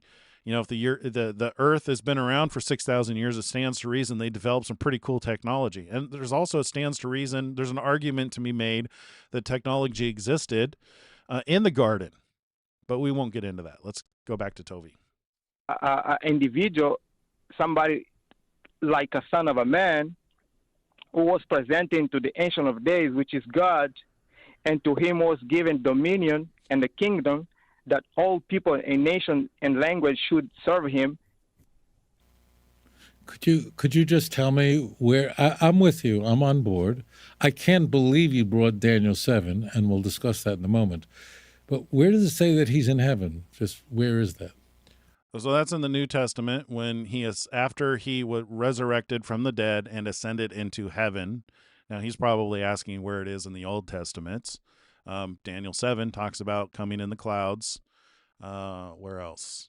A couple of different places, but it's not like it's not in there. Tell me what verse that is, because I'm lost on that. Where does Daniel it say 7? Daniel 7, 13 and 14. So where does it? Where good? I'm with you. Tell me where it says he's in heaven. Well, the vision Daniel saw is in heaven because he was presented to the Ancient of Days. Who is the Ancient of Days? Is God. He was presented to the Ancient of Days. I didn't ask you that. No, I'm not trying to be argumentative. I apologize. Forgive me. You're a very sweet man. I see you guys talking about seed. In the chat. Some of you are new here and you probably haven't seen my video on the root and offspring of David. I'll just give you a quick TLDR. I'll probably bring it back up again later in the video. But and this is an assumption. I'm putting that out there, making it very clear that this is an assumption, but it's based on available information. The available information is Adam was formed from the dust of the ground. So if you believe that to be true, that's the foundation of mankind, formed from the dust of the ground. Eve was not formed from the dust of the ground. I think that's an important piece of information to pay attention to, because God could have formed her from the dust of the ground, but he did not. Instead, he caused a deep sleep to fall on Adam, opened up his side, and it's there's a debate to be made whether it came from his rib or not, but let's just say side. Let's just say it came from his rib, because science has taught us that there are 5 places in our body where stem cells are produced. A stem cell is a cell that can become any other cell in the body. So it stands to reason that God opened up Adam's side, took a rib, took the genetic material from Adam, and formed Eve. That forms the basis for what he could have done with Mary. It stands to reason that he caused a deep sleep to fall on her, opened up her side, and took the genetic material in order to produce the sperm, the seed. In doing that, he did not, this is what made him a lamb without blemish, is that seed did not have the same Y chromosome that was cursed. So by not being impregnated by somebody from Adam's bloodline, but being formed from the same genetic material, not only did it make him the second Adam of the same genetic material, but he did not inherit the Y chromosome. And the reason why the Y chromosome is important is because, let me see if I have my chart here. Men inherit, so every man alive today has the Y chromosome from Adam. It's a copy. It's passed down from father to son. This is how we trace genealogy. In men, it's the Y chromosome. In women, it's the MT. Is it the mtDNA? Mitochondrial DNA is in women. So there's an equivalent for women. They inherit from their mother, but men inherit the Y chromosome from their father. Jesus did not inherit the Y chromosome from his father, but he very likely had the X chromosome from his mother. And this is important because there's a riddle, actually, that Jesus puts to the Pharisees in Matthew 22:41. Now, while the Pharisees were gathered together, Jesus asked them a question. What do you think of the Christ? Whose son is he? That's the question that is vital to understanding the begotten part. They said to him, the son of David. Jesus asked them, how is it then that David, by the inspiration of the Spirit, calls him Lord, saying, the Lord, the Father, said to my Lord, the Son, the Messiah, sit at my right hand until I put your enemies under your feet. Oops. So then, if David calls him the Messiah, Lord, how is he David's son? In other words, how can he be his son and also before him and after him? No one was able to say a word to him in answer, nor from that day did anyone dare to question him again. Sorry. Unfortunate placement of my video. So there's a riddle there. How can he be his son and also his father? How can he be his father and his son at the same time? And nobody could answer that. So it's a genetic question. And again, this is an assumption based on the available information, but it stands to reason that in the same way that God opened up Adam's side and from Adam produced Eve, that he did the same thing with Mary. However, instead of completely forming Yeshua from Mary, he still implanted the seed into Mary so that he could be born. This is what made him the only begotten son, because begotten means born of a seed and sperm. That's literally the implication of begotten. So he was fully human. He had to be, because the blood is what cleanses. We see that in Revelation. Those who come out of the Great Tribulation wash their robes in the blood of the Lamb. If you can't acknowledge the blood, this is why it's important to understand the spirit of the Antichrist, The attributes of the real spirit of Antichrist are deny the Father and the Son, deny Jesus is the Messiah, and deny Jesus came in the flesh. Him coming in the flesh is an important part of that. So if you don't think that he had flesh and blood, how can you be washed in his blood? And I think what it is it exposes narcissism in people. We'll get into that maybe later, but let's get back to his video before I go down too far of a rabbit hole, because I'm sure we'll revisit this. Men, but you made a statement. That is that the Messiah. One thing I failed to mention is, so it is scientific. This is a fact, and you can Google this. It is scientifically proven that you can take the stem cells from the rib and convert it into seed. It's a process called gametogenesis, spelled just like it sounds. Game, G-A-M-E, to T-O, Genesis. Gametogenesis is the process of converting stem cells into other cells.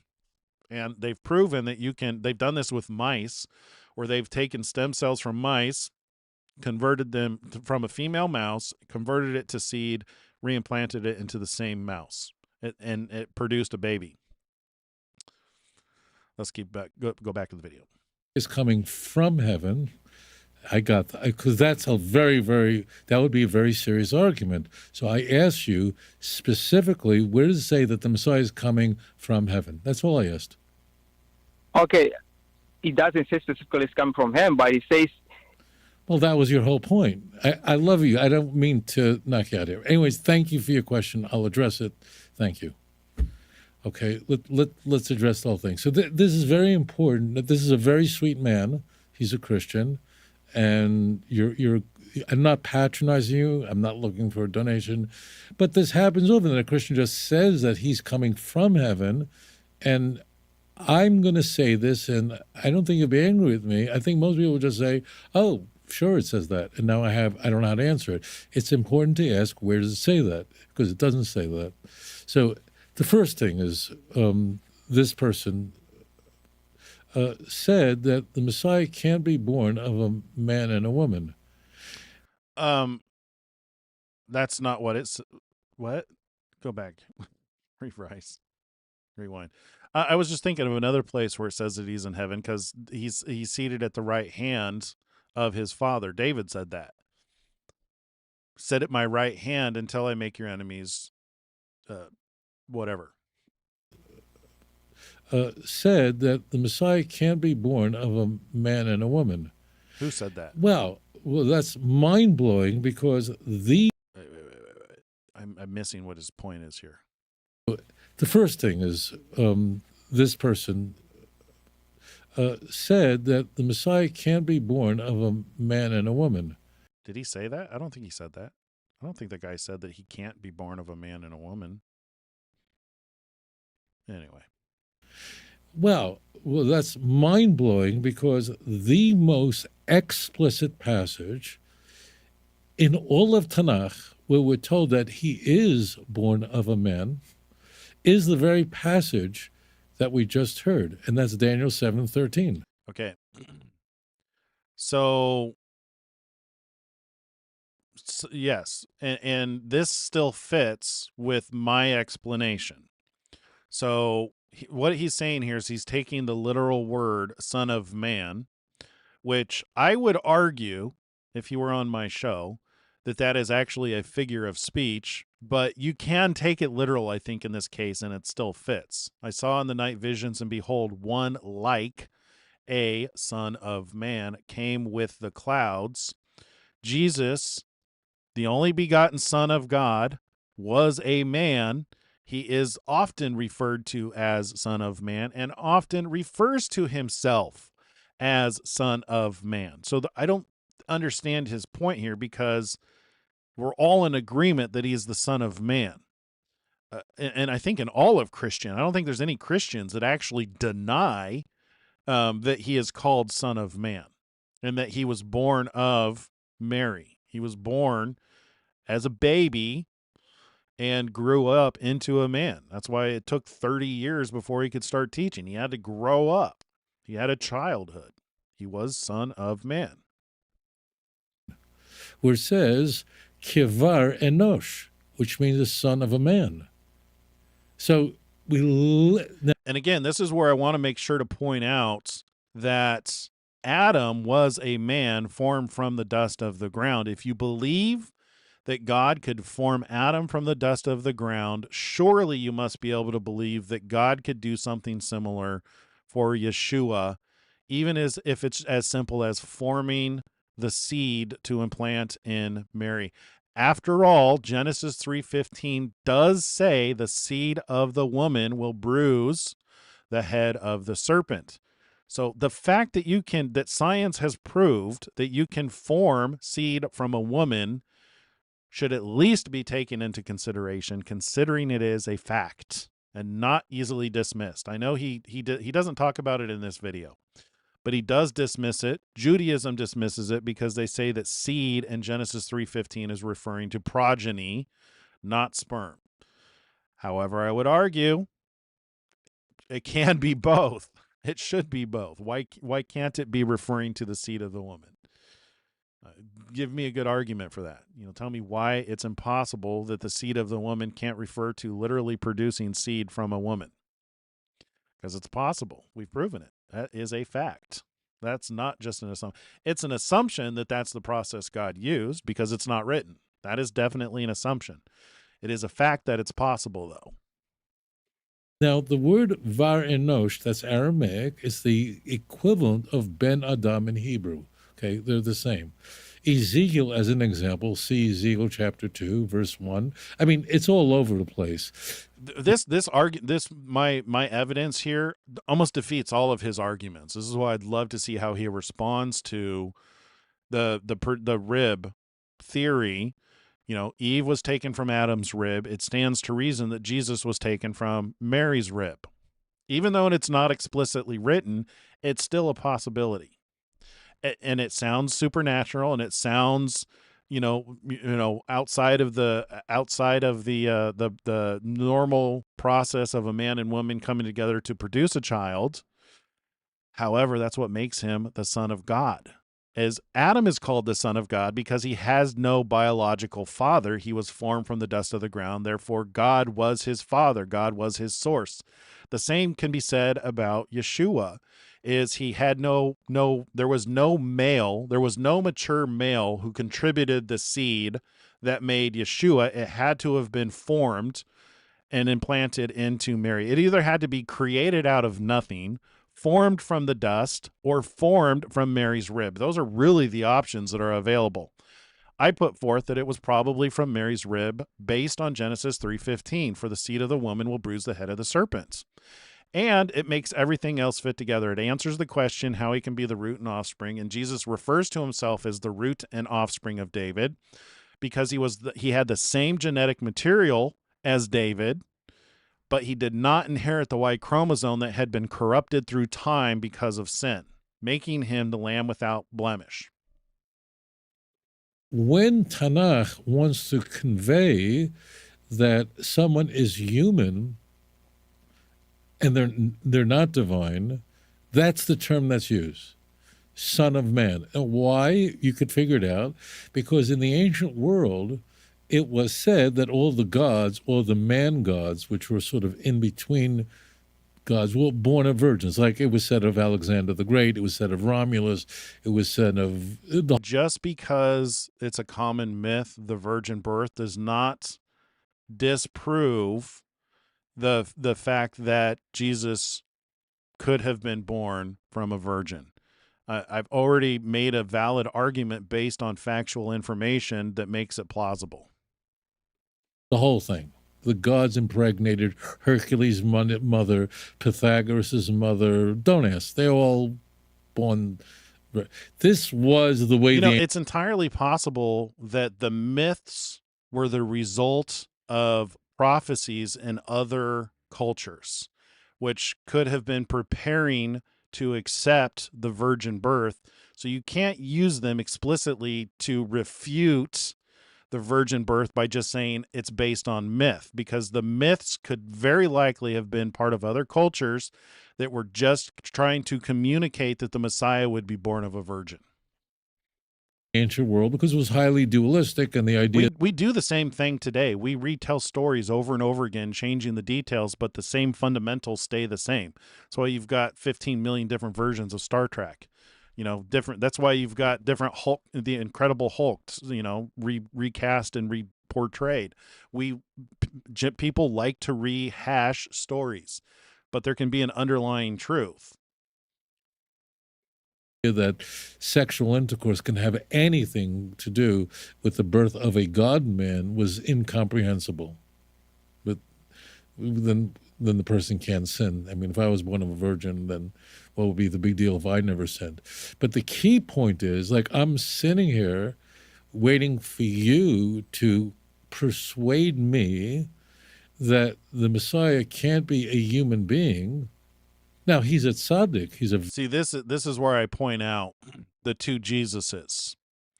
Is the one that he won't accept, I believe, is the one who comes in his own name. He's not considering the one who comes in his Father's name, because the one who comes in his Father's name fits all the requirements that he has for the Messiah. It's just a matter of getting him to recognize that and accept it. Very righteous person. But he can't be the son of a man and a woman. And then you, like a laser beam, went right to the passage which says he is like the son of a man.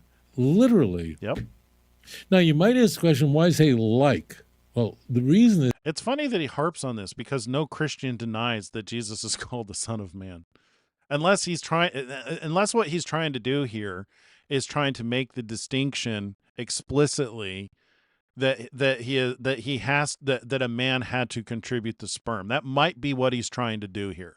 He might be trying to say, if you take this literal, and this is one of the reasons why I value the Jews and people like Rabbi Tovia Singer, is because they speak the language that this is originally written in, and sometimes they have a better understanding of these things than us yokels who just know the English or some other translation of it.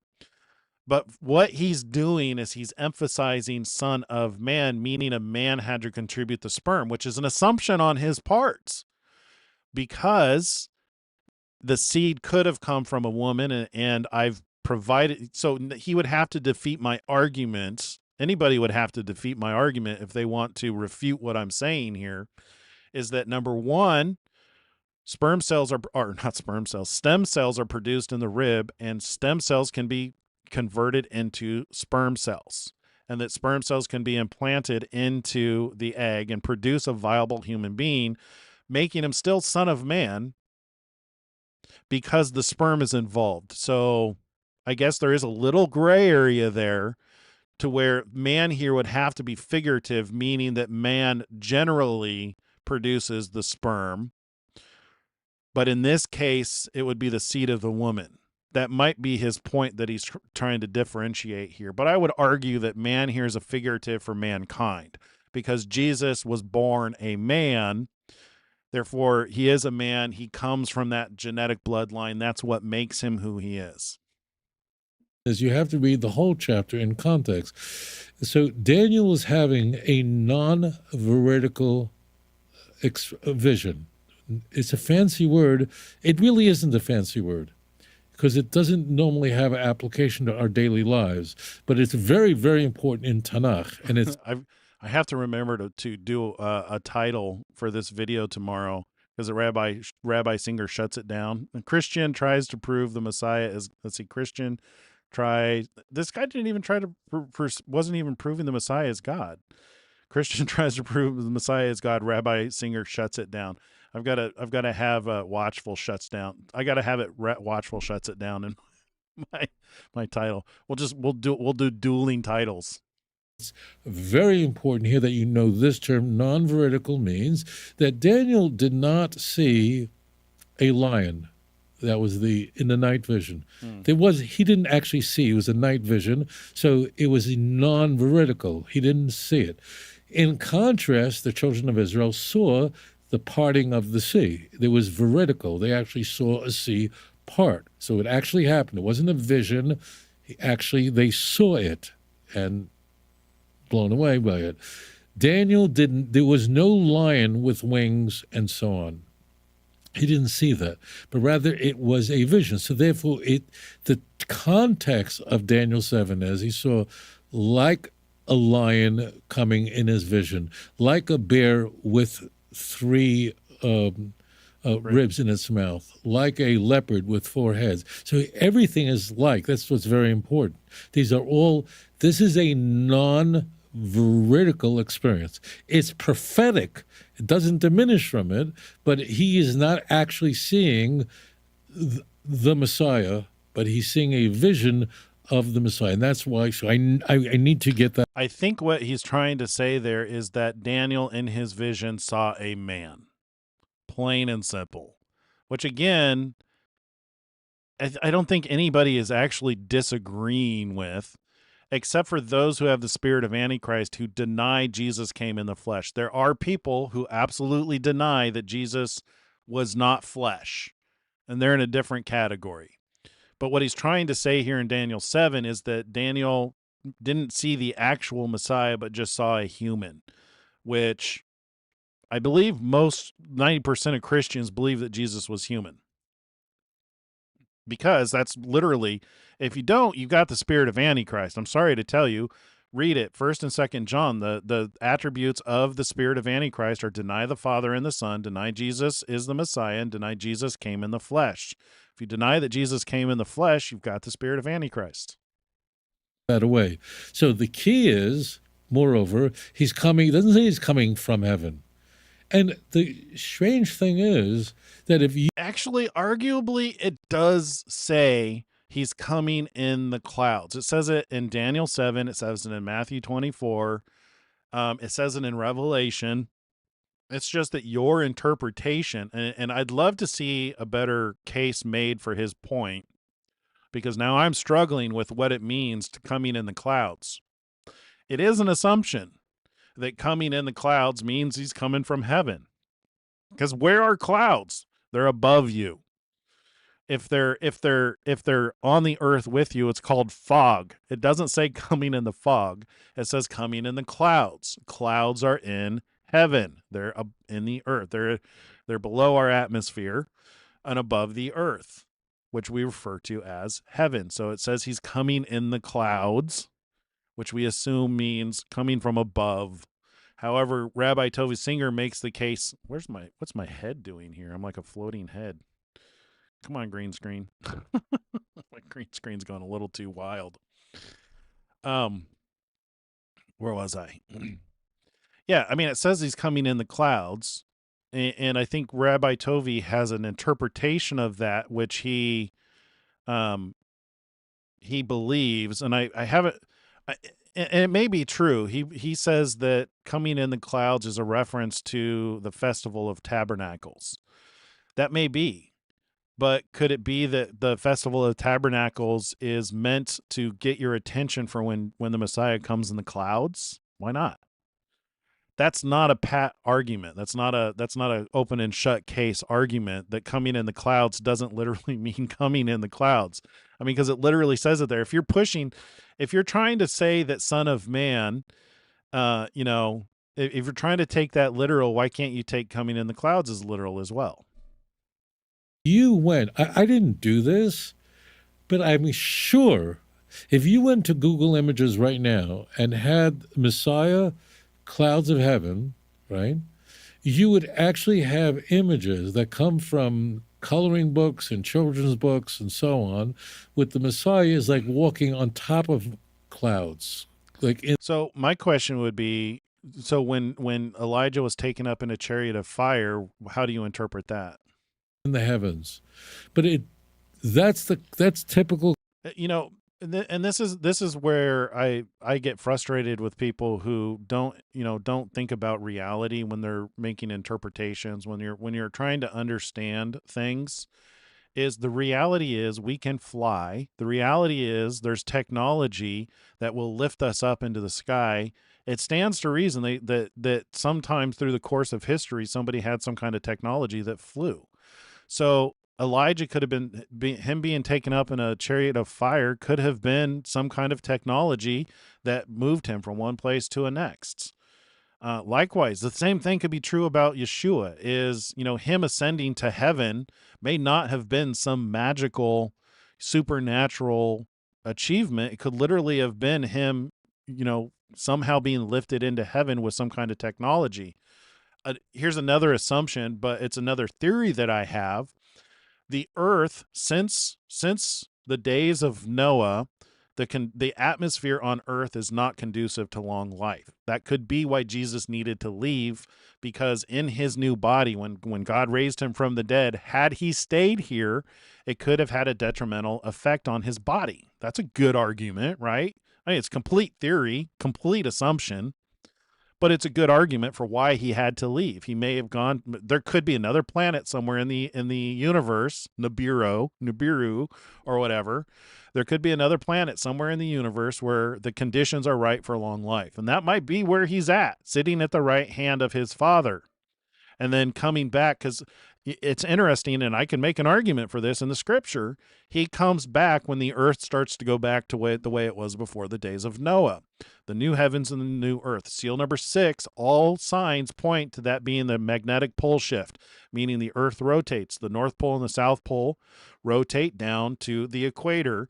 And then bowl number 7 in Revelation, 16, talks about the islands fleeting away and the mountains going away, which indicates Pangea.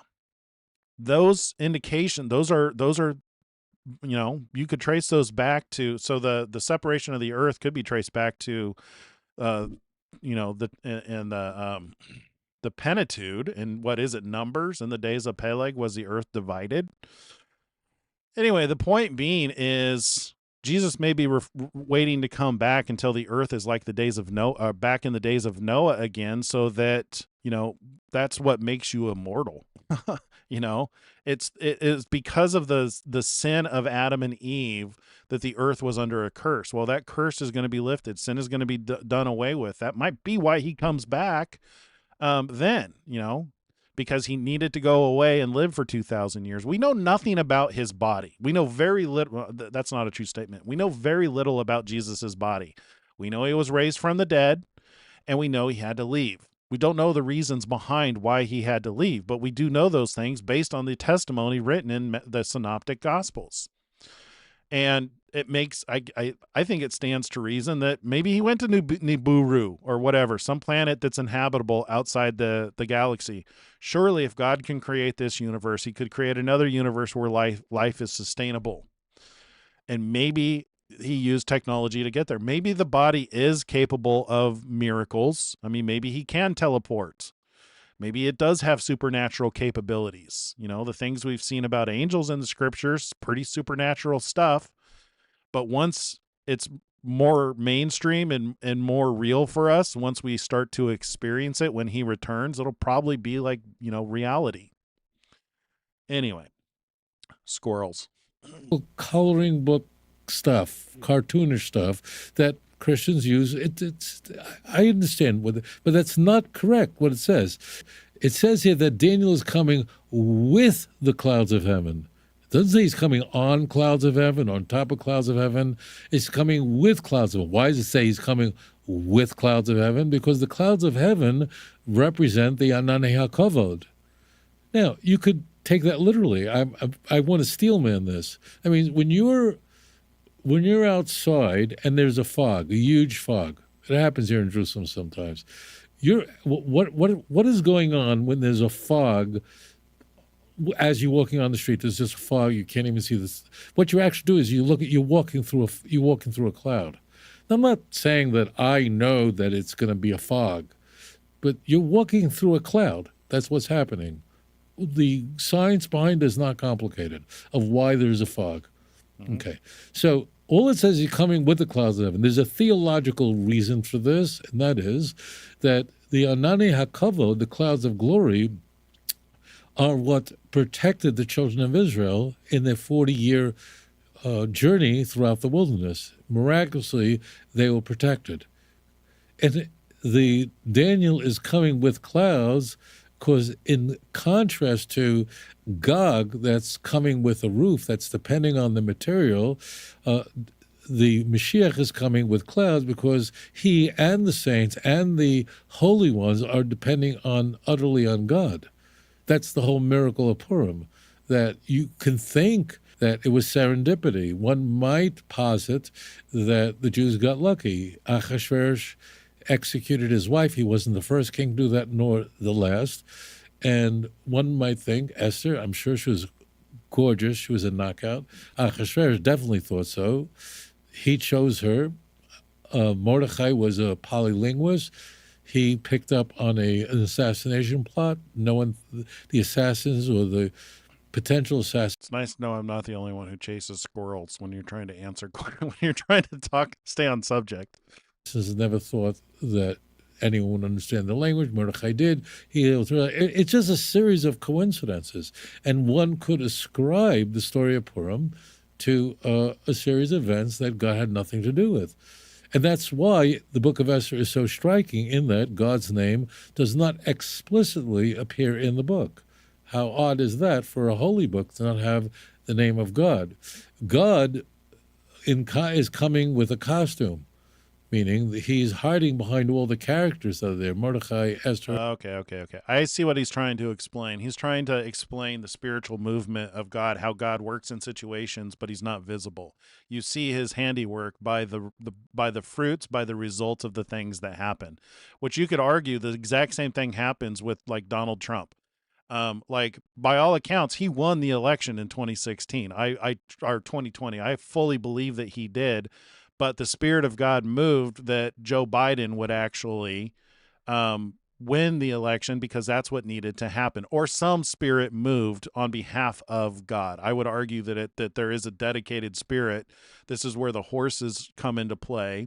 The first four seals have horses associated with them, and Zechariah 5 defines those horses as the spirits that go to and fro in the earth, which I believe indicates that means that they have a global impact. They affect man to have an impact, and that is at God's blessing, at God God telling us that this would happen, and whether it's the result of cause and effect or whether it's an intentional movement by God, we don't know, but that's what he's trying to explain, is how God moves and has an impact on mankind, but he's not, there's not a physical body there directing things. Because, he's using Esther as an example, like the things that resulted in the miracle that kept the Jews alive, even though God's not mentioned, you can see God moving. God clearly kept his promise to keep the Jews alive through miraculous circumstances and miraculous events. Likewise, these end time events that are happening, you can see the hand of God moving clearly. He's just behind all these characters are play, and it's up to us today to recognize that everything that's happening now, it's not because of this kind of missiles, not because of that, not because of that. It's really God is behind the aircraft carriers. God is behind the Iron Dome. God is behind the F-35. It's God's hand who's behind everything. Who's behind Trump. Who's behind all the players. God is behind. It's up to us to recognize it. And there's an escape hatch, which means you can say the Jews got lucky, serendipity. The anti-Semites say the Jews control Washington, control Trump, whatever, right? The idea to understand is that all the characters that are here at play now, that really God is behind it all, and he's keeping prophecy. Well, how do you know it? Maybe it is a coincidence. The answer is, this is all in Tanakh, it's all in text, Ezekiel 38 and 39. Very, very transparent what's going on. Moreover, let's continue the text, Daniel 7:13. And the Mashiach comes, and he's son of man, Bar Enosh. It just contradicts exactly what you said. And what does he do? He approaches God, and he was led into his presence. So this is to my point. This is why I started with the foundation of today's video. John 5:43. Jesus said, I come in my Father's name, and you do not receive me. If another comes in his own name, him you will receive. Jesus told us that there would be another who would come presenting as himself, and that one would come in his own name, not come in the name of his Father, but come in his own name. That's why in John 5:43, I'm getting those backwards. I always mix these two up. It's Matthew 7:22 and John 5:43, just for reference.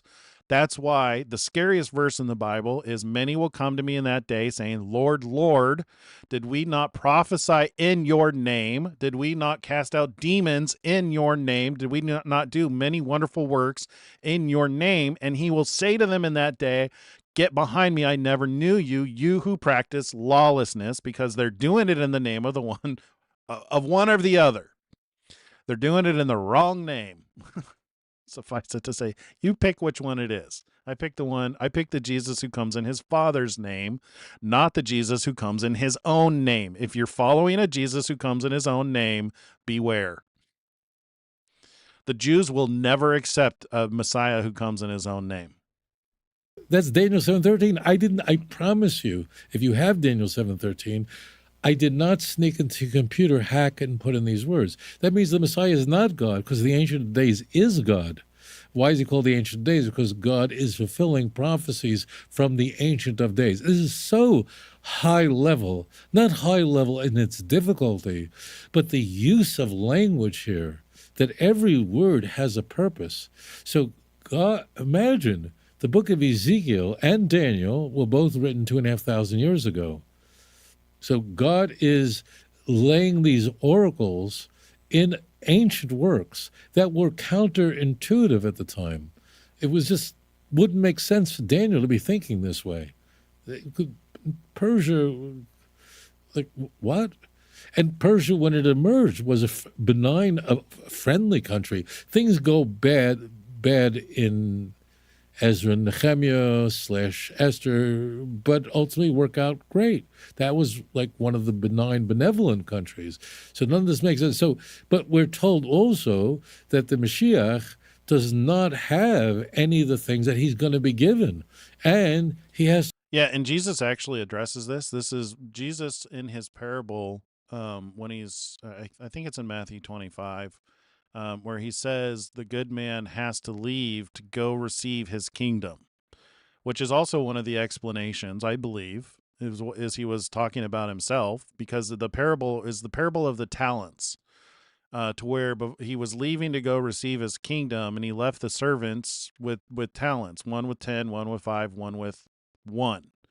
The one, when he returns, the one with 10 doubled his talents, the one with 5 doubled his talents, the one with 1 didn't double his talents, buried him in fear of losing it, called him the wicked and evil servant.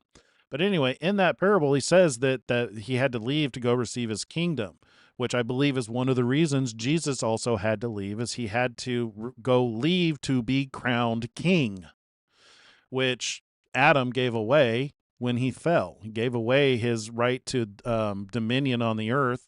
Well, Jesus regained that, and it had to be given him, I believe. That's an assumption just based on the text, but I think it's a good argument that addresses Tovi's concern here about the Messiah has to come from nothing and be given be given the kingdom, because that's an attribute of the Messiah.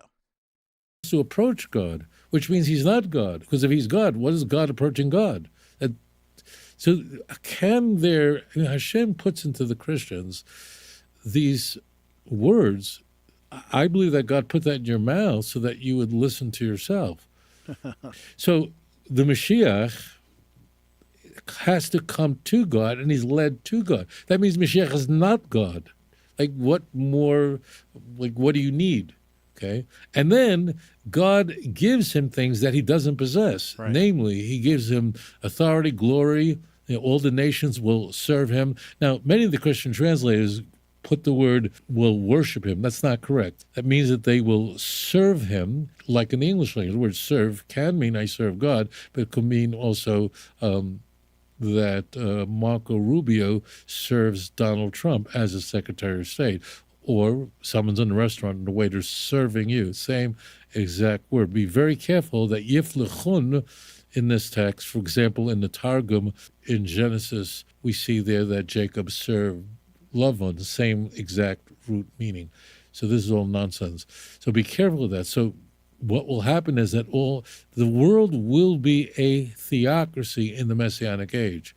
Now, why don't we want a theocracy today? Because we don't trust anybody, right?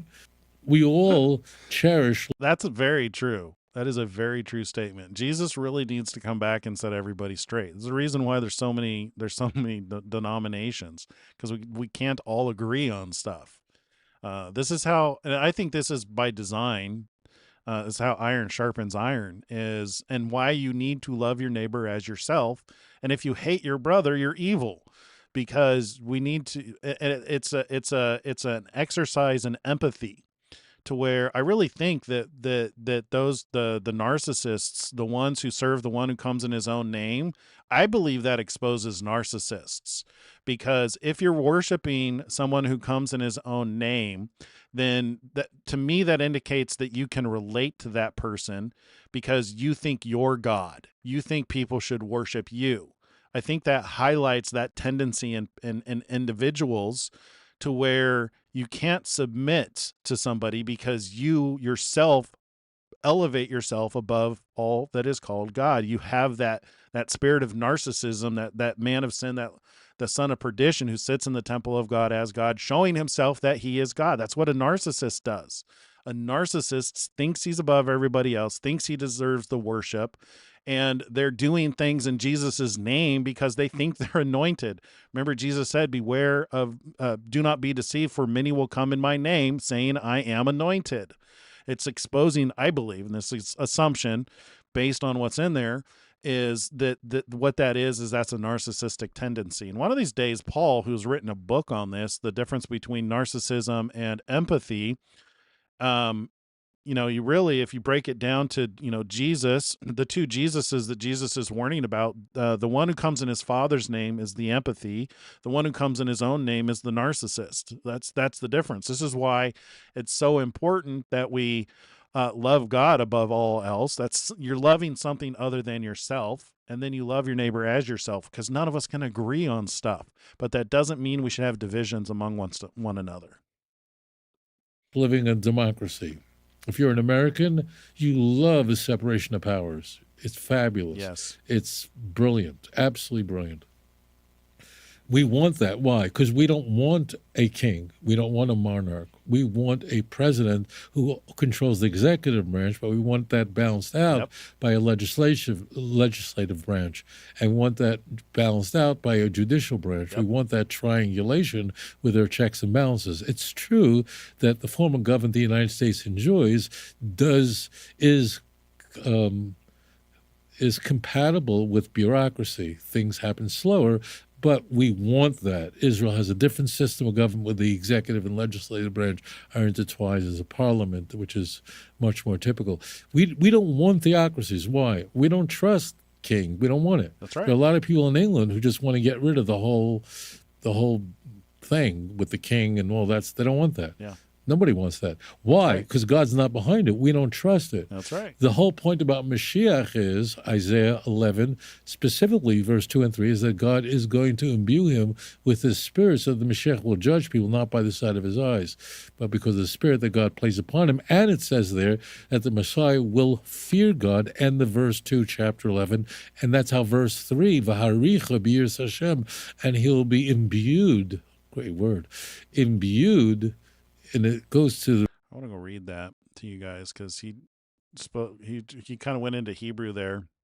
So Isaiah 11, 2 and 3, and the Spirit of the Lord shall rest upon him, the Spirit of wisdom and understanding, the Spirit of counsel and might, the Spirit of knowledge and of the fear of the Lord, and he will be filled with the fear of the Lord. Fear typically means respect. I mean, it can be fear, like fear for your life, but it's not a dread. It's a fear in that you respect. The spirit of knowledge.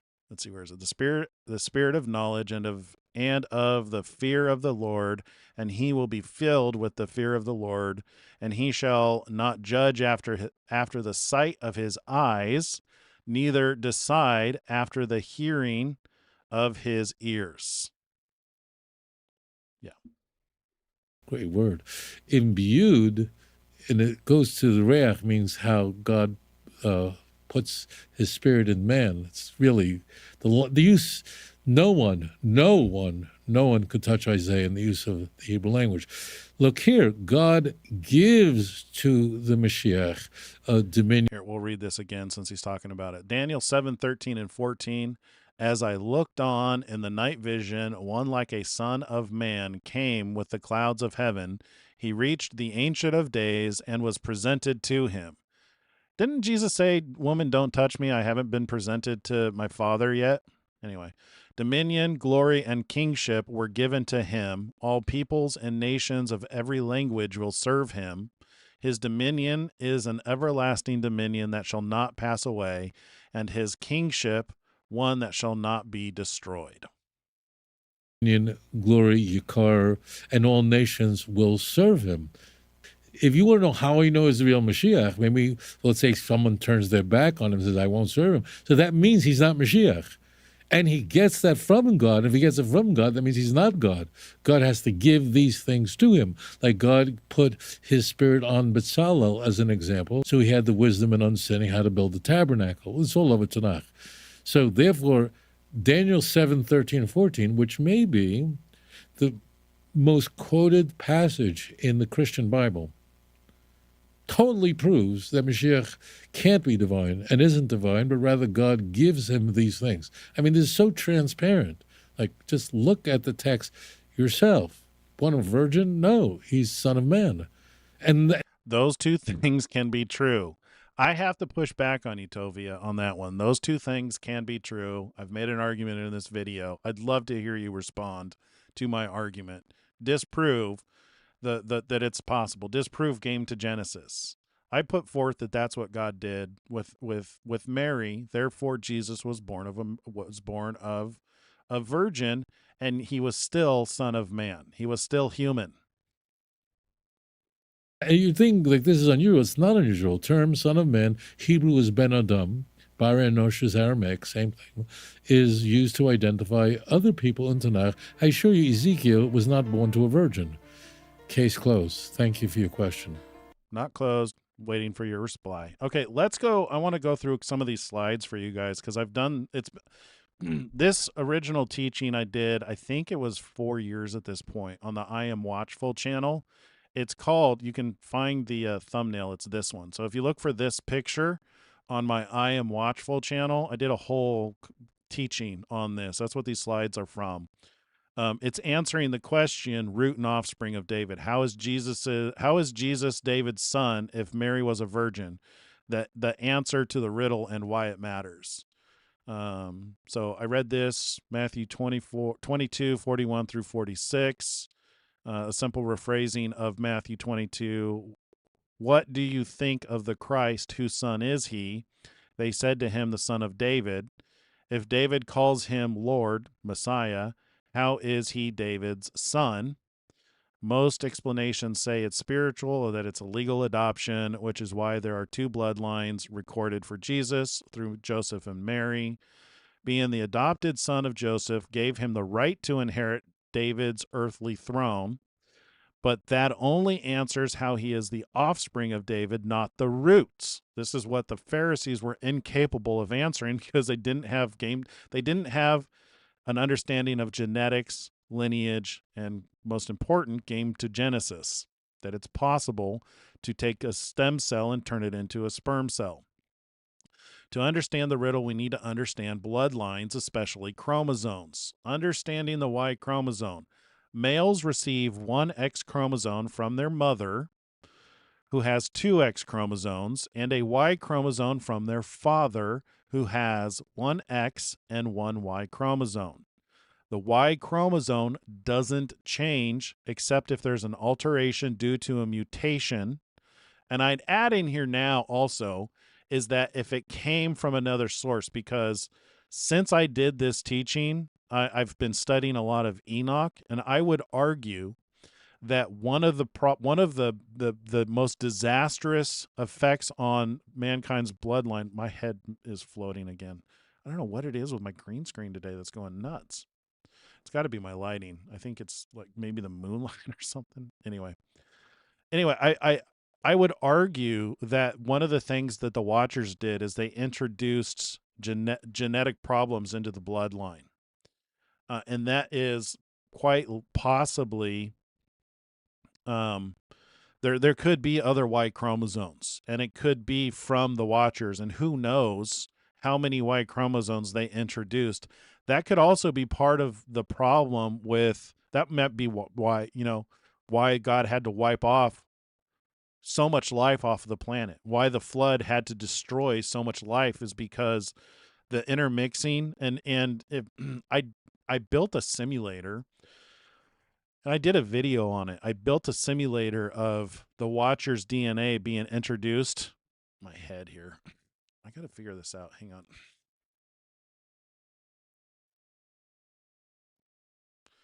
Maybe if I make it brighter. There you go.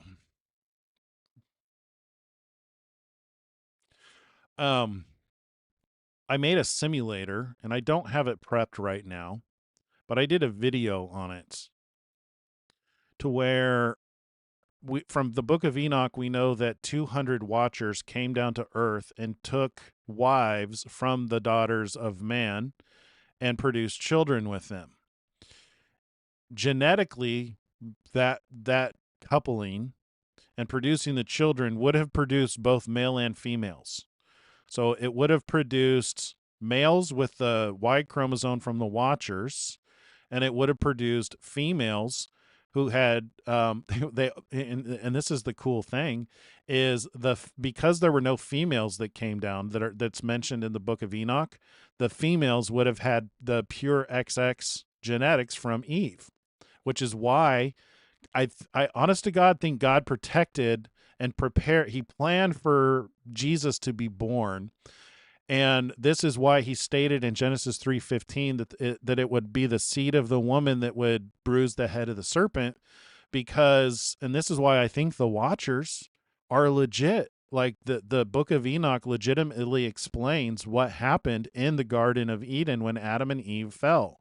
It says that 200 Watchers agreed together by mutual imprecation that they were going to do this thing, that they were going to come down to earth, that they were going to take wives from the daughters of man and have kids with them. And in genetically, it's not possible for them to only have male children. They would have also had girls. And I think what happened is it's the girls that Adam slept with that started the problem, that genetically screwed up his bloodline as he started having children with the women from the Watchers. Again, that's purely an assumption, but I literally built a simulator on a weekend to test that theory with the genetics, and it would have exploded the population. It would have introduced all kinds of DNA differences. Now, this goes back to another thing that this highlights is that in the beginning, when God formed man from the dust of the ground, that life had existed before that. And that might be why God warned Adam to not take of the tree of knowledge of good and evil. A tree can be a bloodline. And if it's an old bloodline, the tree of the knowledge of good and evil, it could be, producing children with them and learning things that God didn't want them to learn from those Watchers is the kind of the package. Oops, my head again. Part of the package that caused the fall, the problem in the very beginning. So if the bloodline is messed up, the only way to fix it is if God produced, if he at some point in time in the future, after things have happened, the flood had to happen. He had to wipe off all the messed up bloodlines off of the earth because they just were evil continually, and there was only 8 found to be saved. Noah was perfect in all his generations, which arguably could mean that he had that Y chromosome from Adam, that he hadn't had as much corruption as everyone else, the intermingling with the Watcher's DNA. Maybe we should do maybe I'll do a video again. Have I done a video on the teaching on the Watchers in the Garden of Eden? I feel like I did. I feel like we did one a month ago or so. Anyway, let's continue on with these slides. The Y chromosome doesn't change except if there's an alteration due to mutation. If there's no alteration, then the same Y chromosome your great-grandfather got from his father will be passed on to your grandfather and your father and finally to you. So here's an illustration. You got a great-grandfather here. He's got an XY chromosome. He passes the same Y chromosome down to his son. And when he has a son, that same Y chromosome is passed down to his son. And basically, they all have that same Y chromosome. So if you're a child of Adam, you have Adam's Y chromosome, the same copy of Adam's Y chromosome. That's what made Jesus so different, is being born of a virgin. He did not inherit Adam's chromosome. However, if he was made from the same stem cells as Adam, but God had formed a new seed and a new Y chromosome, Jesus would have had his own chromosome. That's why God calls him the second Adam, I believe. So here's the genealogy line. I don't know if you can read this. So you got Adam, and then you got Seth, Enoch, Kenan, Methuselah, Jared, Enoch, Methuselah, Lamech, Noah, Shem, all the way up to here. So this is tracing the Y chromosome to King David. And then from Nathan and Solomon, on Solomon's side, Joseph was inherited. So this is basically Joseph inherited the Y chromosome from Adam. And then Mary came from his son Nathan. So they were both from David's bloodline. So this is why the argument of adoption fits. But Mary was a virgin, so the seed did not come from Joseph. Both the egg and the seed, I believe, came from Mary, and I believe that it's a valid argument, because if you believe Adam was formed from the dust of the ground and Eve was formed from his rib, then it stands to reason that Jesus was formed from Mary's rib and implanted into Mary. And science proves that it's possible. So really, Tovia needs to answer that. So he was human. That's the point, is Jesus was a man. He had flesh and blood. And he came in his Father's name. He did not come in his own name. That's something that y'all have to wrestle with if you have an issue with that, because the scariest verse in the Bible is Jesus says he doesn't know you. And it all has to do with whose name that you're doing things in.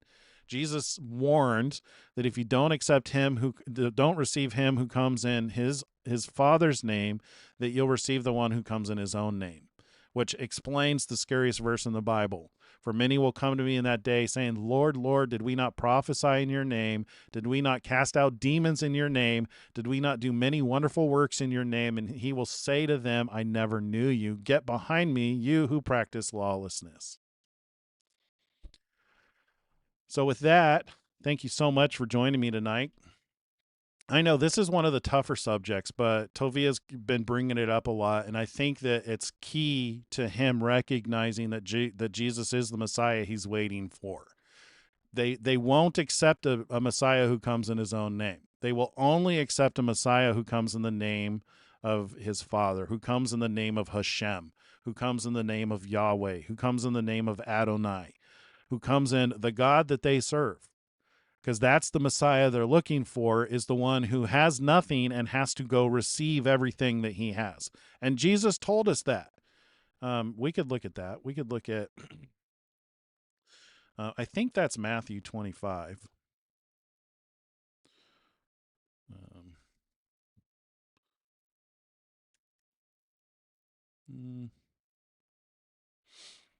Parable of the 10 virgins, parable of the talents. For the kingdom of heaven is like a man traveling to a far country, who called his own servants and delivered his goods to them. And to one, okay, so it's got to be in the parallel to this, Luke 19. The kingdom of God would appear immediately. Therefore, he said, a certain nobleman went into a far country to receive for himself a kingdom and to return. So this was the parable that he gave in regards to this. So Christ gives the parable of the 10 minas. Now as they heard these things, he spoke another parable because he was near Jerusalem, and because they thought the kingdom of God would appear immediately. How many people thought that? Therefore he said, a certain nobleman, and I believe he is telling this parable about himself. Again, it's an assumption. This is an assumption. And I think it fits with why he left. A certain nobleman went into a far country to receive for himself a kingdom and to return. See, this answers Tovia's argument that the Messiah they're waiting for had to go receive a kingdom. So he received for himself a kingdom and to return. So he called 10 of his servants, delivered to them 10 minas, I assume that's like talents. And he said to them, do business till I come.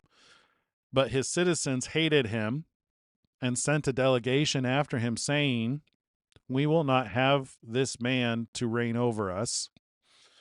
And so it was that when he returned, having received the kingdom, he then commanded these servants to whom he had given the money to be called to him, that he might know how much every man had gained by trading. Then came the first, saying, Master, your mina has earned 10 minas. Your mina has turned 10 minas. And he said to him, well done, good servant, because you were faithful in very little, have authority over 10 cities. This is where I get the idea that there was going to be logistics when Jesus comes back. Like, you're going to have a job to do when he comes back, I think. We're not going to be floating in the clouds strumming harps. But those who do well will be given authority over cities. And this is to Tovia's point about when Jesus returns, it will be a theocracy. Like, there will be no disagreement about what's right and wrong. Jesus is the king, and we will follow him because he proved the word. He obeyed his father even to death and earned the right to receive this kingdom. And we will follow him and obey him and do what he tells us to do. We will serve him. And if that means that you're going to be a mayor of 10 cities, so be it. Or a king. You'll be a king over 10 cities. And he said to him, well done, good servant, because you were faithful in very little, have authority over 10 cities. And the second came, saying, Master, your mina has earned 5 minas. Likewise he said to him, you also be over 5 cities. Then another came, saying, Master, here is your mina, which I have kept put away in a handkerchief, for I feared you, because you are an austere man. You collect what you did not deposit, you reap what you did not sow. And he said to him, out of your own mouth I will judge you, you wicked servant. You knew that I was an austere man, collecting what I did not deposit and reaping what I did not sow. Why then did you not put my money in the bank, that at my coming I might have collected it with interests? And he said to those who stood by, take the mina from him and give it to the one who has 10 minas. But they said to him, Master, he has 10 minas. For I say to you that to everyone who has will be given, and from him who does not have, even what he has will be taken away from him. But bring here those enemies of mine who did not want me to reign over them, and slay them before me. Again, mark these two sections of scripture in your mind. Matthew 7:22 and John 5:43. Because you don't want to be the one who says, Lord, Lord, did we not prophesy in your name? Did we not cast out demons in your name? Did we not do many wonderful works in your name? And he will say to you in that day, I never knew you. Get behind me, you who practice lawlessness. And with that, God bless you guys. Have a great night. Shalom, shalom.